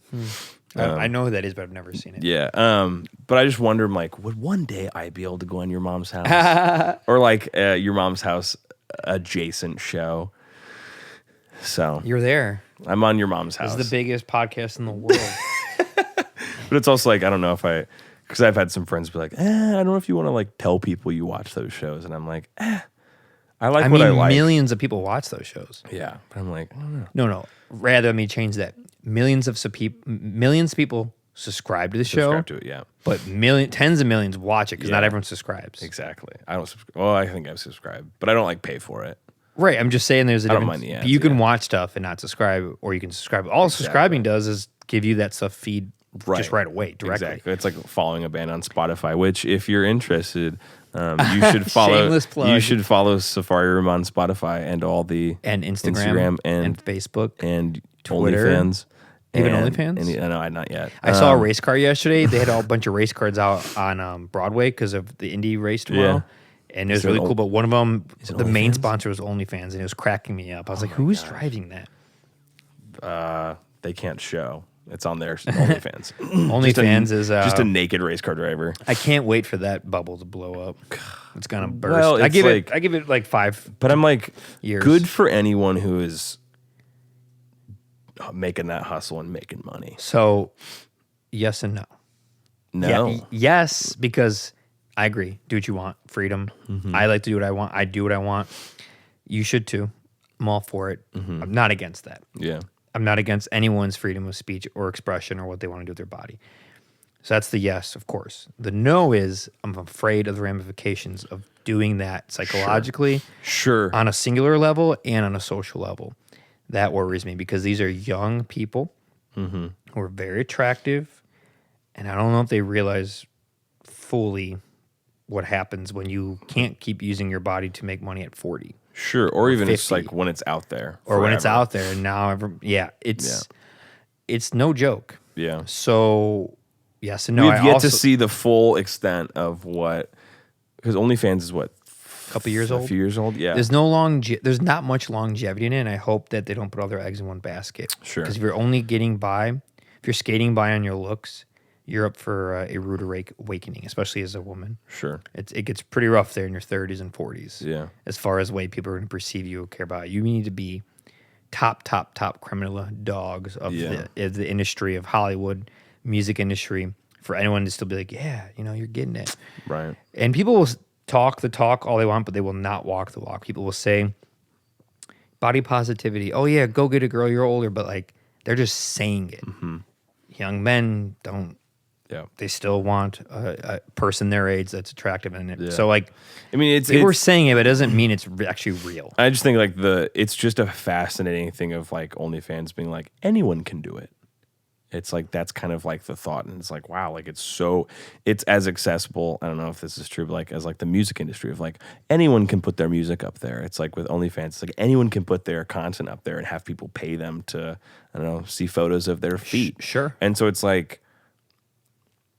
And you make hay while the sun shines. Yeah. But it's also like there are so many interesting cultural and mental ramifications that like could possibly come with it. It's just like we won't see it for years. And then we'll go, oh, maybe it wasn't that big of a deal, or maybe that really was not a good call.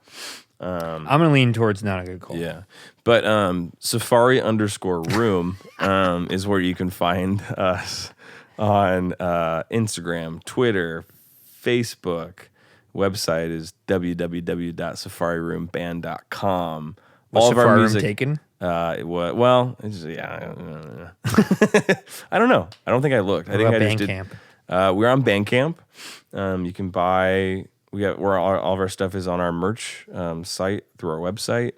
We got vinyl. They have cool vinyl. Got some cool vinyl. I put a lot of time and energy into making the vinyl. I can tell. Really I really nice. like it. The gatefold with the photos is awesome. And LP3, if money's right, I'll make it even cooler. It will be. It will be even cooler. The money will be right. Oh, I hope so. I guarantee it. I want to make vinyl for this next record because I have so many cool ideas. You should. I mean, if you did it for the first two, you can't stop now. You set the bar high. No, you have more money now because you self-produced this. You saved money on production. Yeah, but like... We've done a lot of other things where it's like promotion and ads and so that. Oh, I know. But yeah, so we haven't opened. I haven't put the OnlyFans up yet, but I'm working on content for that. That's how I'm gonna fund the. Should next I do record. an OnlyFans? I don't know. You have like really good recording equipment. You could probably make some good content. I probably could. I should. Yeah. I was thinking about it. I was like, I have good cameras, good audio. Maybe I'll do like my knees, my elbows, my shoulders. There is a. Audience for that, I'm sure. I bet there has to be. OnlyFans. It's such an interesting cultural thing. It's wild. I'm fascinated to see where it goes. It's also so like wild. I'm excited to see how TikTok like ruins the music industry. TikTok has definitely done some weird stuff. Yeah, I mean it's really messed with social media. I mean look what Facebook and Instagram. They're all trying to. They're all meld video, into it. reels, video. It's totally gone away from photos. I heard a podcast somewhere, the CEO of Instagram or someone up there, maybe the chief technology officer, saying like, you know, a massive portion, 2/3, 80% is just stories and reels and messaging. It's not even a photo post anymore. The algorithm, which I've seen completely. Yeah, I'll post some dope photos and it'll be like 37 likes. I'm like, bro, I would post the lamest thing 4 years ago and get 200 likes. Right. Now I have triple the following, way more notoriety, and I have nothing when I post. They've put up smoke screens and pivoted the algorithms so that it's harder and harder unless you're paying for it. Which is a crock. Or if you show some skin. Unless you show some skin, which... Yep, there's an audience for that too. What's it called when you show skin as a man? A thirst trap. Thirst trap. I was called that once. Well, I think it's for all genders. Oh, thirst never trap. mind. I don't know. Everyone's able to post thirst traps. I posted a photo once that someone else took of me when I was sleeping holding a dog, but I had like barely any clothes on. And it was tagged in it. It wasn't even like me directly doing it. Just you and people mostly like, naked with a dog. I'm like, yeah, it's the most. I mean. It's the most sexual. And I'm like sitting on like a little beanie thing with a dog. Like, I don't know. I'm not at the beach. It's not even sexual. It's just like you just don't have a shirt on. It was Florida. It was hot. That's it. Yeah, I haven't taken many shirtless photos with dogs. So like you might be more of a pro at that. Maybe you should start an OnlyFans. Thirst trap. I love the slogans and the sayings that I never know. I always needed like my unofficial committee of my friends to tell me. Like what's like Ben? There's a thought. Was that thought? It? Thought? A thought? THOT? I thought it was thought. A that? That? I thought a thought is THOUGHT. A thought. No, there's a thought. I'm thinking of a thought. Okay. Thought. Because it's like that hoe over there. Yeah, I think. Which is not very kind. No, it's not. It's not a nice thing to call. It's probably why I never knew what any of it meant. Right. I've heard most people do not like to be called that. A hoe? Yes. Quit being a hoe. We don't have to call you. Well, and that's it. No, but it's just like, I would not want to be referred to as that hoe over there. No, I would. In an acronym way. Would. Call me it. No, I'm not. I don't think you're a hoe. Do it. What even is a hoe? It's a tool you use in your garden. Helps to turn the soil. Boom. But yeah, like there was one, I was teaching a guitar lesson one time, and this kid just went like, sheesh. And I was like, what did you just do? And she's like, sheesh. Like heroin? That's what I thought. I was like, we're not, I was like, that's it. You can't talk about like your veins. And she's like, no, it's because like I got ice in my veins. I'm so cold. And I was like, because I think some basketball player did it or something. And I was like, people do. I was like, I feel 50 at least when she did that. She's like, she. And I was like, I don't get what you're talking about. It sucks being an old man. Well, I mean, I get used to it. I think it only gets worse from here. My students are always making fun of me. Always. Like, they'll be like, say something like, I don't know what that is. And it's like, how do you not know? And I'm just like, I get up 20. Close to the mic on the podium, like, because I'm actually doing stuff in reality. Yeah, I'm like, you guys, sorry. I live in the real world. I don't have time for this stuff. I mean, it is reality. It's their reality. It's their reality. So technically it is reality. It's just, it's not mine. How about IRL, in real life? In real life, IRL, TBT. Sometimes I'll text with bands or whoever to like set up something or a podcast, and specifically like, when they're younger, specifically if it's a younger woman, like 20, 21, and they will speak a language that I'm like, this is English? I don't know what you're saying. Like, just all these acronyms. I don't want to sound stupid, so I just go like, okay. They'll just be like, TDT, C, okay. I'm like, cool. We're good. What's happening? Yeah, I'm like, I don't know what they said. It's like, am I hallucinating? I had to Google it, and it means the most basics. I'm like, they could have just typed that out. Yeah, just type out the words. Just type out the words. It's shorthand stuff, like the lowercase thing. You know, the lowercase texting people do. Where you only have lowercase? Yeah, because they think that takes time. You have to deliberately do that. That's cool. It's cool. I don't get it. I don't get it either. At all. A sentence starts with a capital letter. It's how you write it in the language. Ends with a period. Well, I'm sure there's some fun reasoning behind that. We're like, okay. Well, it's like it feels kind of anti. Like, like that's like it's not how you're supposed to text. So like that's how I text because it's cool. Or it's like when artists started doing all of their song titles in all caps or all lowercase. Like Bon Iver did that thing where it was like all those symbols. It goes back and forth. Yeah. Like instead of saying love, it's like L. The O is a 0. Yeah. The V is like the upside down V, and then E's like backwards. Yeah. And it's capitalized, and you're like, is this Greek? Like, what is this? Well, it's just like, it's just to be different. It's different just to be different. It's like, all right, that's cool. I mean, like, Bon Iver sounded like Kermit the Frog for a second. Bon Iver. All right, that's cool. It's cool, I guess. I don't know. It's fine. But Bon Iver did this thing where he had all the symbols for his album. And so, yeah, it was kind of a cool record, but, like, I didn't really understand. Kermit, stick to Miss Piggy. Got a booger? Do I have one? I made you snot. Oh, I do. Well, Kermit really got you, man. And then I just have like minutes of all my impersonations, and he's back. Back with ice. Cut. You're like, oh God, I have things to do today. No, you're good. We're just rehearsing for the DZ session. Easy. It's gonna be stellar. Oh, absolutely. Easy DZ. What does DZ stand for? Secret? No, it has. So it's a whole story. Like drop zone? I say it stands for whatever you want it to mean. Mm-hmm. And then to make it even easier, I go It's just like Imagine Dragons. Dream Zone. Dream Zone. Discovery Zone. But when I first made it, there was a bunch of degenerate teenagers around me that wanted to call it all different kinds of things. Mm-hmm. And I didn't want to have a name for it. I just wanted to have... I was one building it while they were watching. What else is new? And... It's like government work. Yeah. And it was like, doesn't need a name. It's just a clubhouse cabin to do creative stuff, play music, listen to music, talk, have an escape, privacy, and freedom. And they wanted a name, and I was like, no. I'm like, we can call it this. And they're like, let's call it Dome Zone. And I'm like, because, we can have sex there. And I'm like, no. I mean, I didn't even know what a girl was when I was 15. Right. So I was like, no. And they're like, well, drug zone, dude zone, dome zone, dick zone. Like 15-year-old boys in the year 2005. Yeah, exactly. Think of 2005 comedies. But it's think always 40-year-old virgin. It's always zone.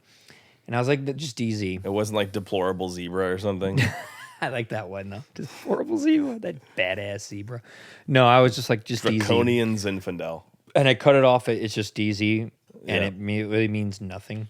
It's just like a band name where it's like Vampire Weekend. What does it mean? Doesn't matter. Doesn't matter. It means nothing. DZ, Dream Zone, Discovery Zone. I like Dream Zone a lot.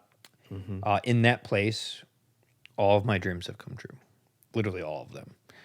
Damn. Like everything. Like more than I thought. More than dreams. Dreams to the high exponent. Like, whoa.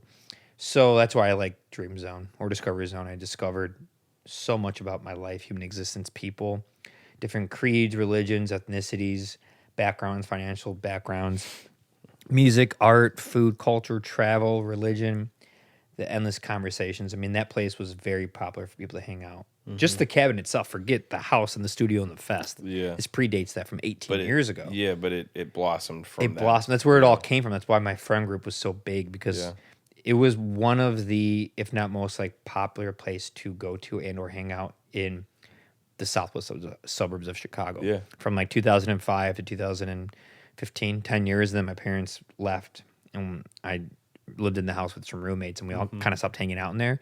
But by then, it manifested so heavily into the studio, the fest, podcasts, bands, recordings, traveling to do it. So, yeah, technically, when people say, like, how long have you been doing this? I have to break it off into 3 branches. Yeah. Like DZ Fest 2012, DZ Records 2010, the DZ 2005. As far as like a music, artistic, free-thinking, creative space to do things like this, it all started in 2005 in a cabin I built that grew to kind of like a symbol and like a public thing, like a public entity, a public figure. I don't know. It was really funny. I don't have Chat GPT. I know I need to get it because I can't be naive to think you need to be can't cool be on top like everyone of. else is. Yeah. I just need to be on top of Also, just technology. automation, man. Yeah, it's I need to know what's going on. I need Yeah. to be. I'm not gonna like use it a lot, just like I don't use. Well, it it's like apps, it's like the dismissers of the internet when that came out. It's Yeah, like you just can't do that. You gotta hop in the water and go. I'll use it sparingly, dip my toe in the water, get a feel for the temperature, and get out. Yep. But I was with someone, and she was on it, and she's like, "Have you used it?" I'm like, "No, not yet. I have not." And she was like, "Let's like look up what it says about like the DZ or DZ Records." Yeah. And it was actually really cool what it said about DZ Records. It just said like a recording production studio place that's known for their live video sessions and recording records that gives a platform and spotlight to like up and coming artists around Chicago and the country, and has grown tremendously and is like a big part of like the music scene.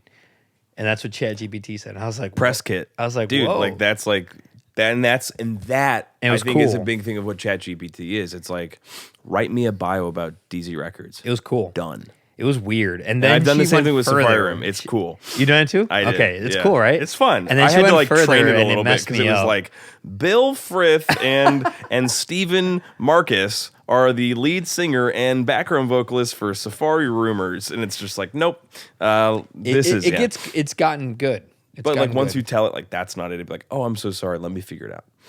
And that's just what it said right off the. I mean, but also that goes to show how much information's out there the about what internet. you have. Yeah, absolutely. I had a feeling you would have something like that to say. I didn't ask about DZ Fest, and then she typed in, "Who is the DZ guy?" Oh my god! Did it say you? It doesn't use my name, which is great, and it said like, I'm paraphrasing here, but I think it said something like, "The DZ guy is a public figure." Ooh, which was weird to hear. You are. It freaked me out. Yeah. It said a public figure. What else did it say? That's like known for the DZ Records and like DZ Fest that like lives in Chicago and like works with all them types of artists. That's pretty cool. Something like that. But it was you just can also weird just be like, you can feed ChatGPT a bio. Oh, you can? Yeah. I mean, it's learning. I didn't know that. Yeah. And so like next time you look it up, it'd be like, oh, that's what it is now. Like it'd be like, DZ Records is banned. I kind of like it that it just pulls from like random. I just like that my name was never used. Yeah, it's a mysterious figure. It was great that my name was never used. I was like, good. I'm glad that that's like not associated with it. It's nice. It's good to anonymity. Anonymity. But the look isn't. The way I look is very apparently recognizable when associated with DZ something. But it is funny, and that was weird because I was like, this AI robot thing just pulled from other AI robot things and came up with a very, very accurate, nail on the head description of something just based on internet information. It was like weird. You know what's fun? Like I've like written press kits and then be like, rewrite this. Rewrite this. Just try a few different iterations of it. Like, all right, now make it 200 characters. All right, now make it 200 words. Now make it 2 pages. Like you can be like, I need this in 150 words or less. And it does it? And it does it. Whoa. Yeah, man. Freaky. But it's like, it's automation. It makes things a little faster. You don't have to think about it. And like you can go in and be like, I don't like that adjective. And you can finesse it a little bit. But it's like if you need like a new short bio or something where it's like, boom, done. It can't alter other stuff that exists already though, right? What do you mean? Like if you say you had a Wikipedia page. Oh, gotcha. It can't like go in and change Wikipedia page, but you can copy what the Wikipedia page says and just be like rewrite this. Like I'll be like, ChatGPT, like rewrite the following press kit in 150 words or less, and I'll paste that into it, and then it'll spit out something new. I need to make a Safari Room Wikipedia page for you. I wonder if I don't think we have a Wikipedia. I don't think we're that popular yet. I've seen people that have them that aren't that popular. I'm like, oh, they have one? I don't know how that works. Like, I really don't know how I just like. Well, I just found someone has to want to make it. Yeah, so we're on AllMusic, and I didn't know that we were on AllMusic for a second. So like, I'm on AllMusic. Why does it sound familiar? AllMusic is like where like you go and like check like It's a website database of all music, but like, but it's like it gives you like it's like a robust like Wikipedia on like an album. So it's like it gives you producer, composer, songwriter, the band, and stuff like that. Yeah, and so it's funny yeah. because I was looking, I don't remember where I found it, but like it's like, oh, that's me and my music, and I was like, I've made it, like little milestone. And not that was a milestone, but it was just fascinating. I think I'd know it if I saw it. I think you would too. Kind of like Discogs. Are you on Discogs because you sell stuff? Are you on there? Maybe like my name in my like the what is it, not the ISRC code, but like the item codes for the albums. You might be on there. I found out I'm on there because of making music for bands, and like they release albums, so I see it on there. I'm like, oh, I'm on Discogs. I had no idea because I liked it to buy vinyl. It's a good website for buying vinyl. That's a good point. I don't know if we have our stuff on vinyl. I use the restroom. Go ahead. I'll be right back. We could. Do you want it? Should we end it? We're at 2 hours and 40 minutes. Did you know that? Seriously, we've been talking for 2. Wow. Well, should we just end it? We could. I mean, if you've made it this far, we're just going. Now we're just chatting. Here. Well, yeah, we could call it. That's a good size. Hell yeah. 240. You had no idea, huh? I had no idea. I was just staring deep into your eyes this whole time, just talking. I am sweet. You have such beautiful, beautiful eyes. Well, thank you for having me. Thank you for having me. This was an absolute joy. Your home. Yes, best you're welcome day of here. My life. You're welcome here anytime. Don't say that. I'll pop in. Yeah, so you'll be like that guy. I already made a copy of your key this morning. Damn it! Don't tell me. That's a fear of mine. No, it's good. It'll be like the strangers all over again. But yeah, plug Safari Room. Yeah, Safari_room on basically all social media. We've got a record just about to be finished. Going to put that out in the end of February 2024. Going to be on the road doing some touring and playing around the country. Hope to make it even further west and maybe up into Canada next year. Canada. We have some people and some friends and some fans in Calgary, Toronto. I think Toronto, Montreal, and then maybe Ottawa. Western Canada. I don't know the Saskatchewan, maybe Manitoba, maybe I don't Vancouver, know. Maybe Vancouver. We'll figure it out. But like, I really want to go play up in Canada because we have some fans up there that have been very kind and gracious and made me very emotional over some very nice messages. So that's cool. Yeah, big time. So we want to go please those fans and shake your hand and make it known how much I support, or I'm grateful for their support. I like it. So yeah, and then just kind of keep pushing forward. Might do some recording of some covers, working on another EP with another producer outside of this next record. So just kind of moving and trying to make shit happen. So you're doing a lot of good things. A lot of good music. I appreciate that. Check out the music, everyone. Safari Room's music's great. Buy the records. You can buy them on your website. Yep, buy them on the website. Vinyls are great quality. They're not like thrown together, thought out. The images, the layout, the gatefold, the quality. I like it. Hell yeah. Cool shirts. I have a really cool band shirt that we only kind of do like one run of. They're great. We're like, all right, let's keep moving on new merch. So cool. There may be never more than one run of a shirt. So, and if you ever come to Nashville, check them out to local venues. Yeah, absolutely. Cool. So, anything else? I feel great. I feel great. I've had an absolute blast. So, oh, thanks. This is good. We're gonna get canceled. Yeah, we're gonna get canceled, but it was nice while it lasted. All right, thank you, Alec. Thank you, Ben. It was lovely. Thank you, everyone, for listening. Stay tuned. Bye. Ciao. Bye. Woo.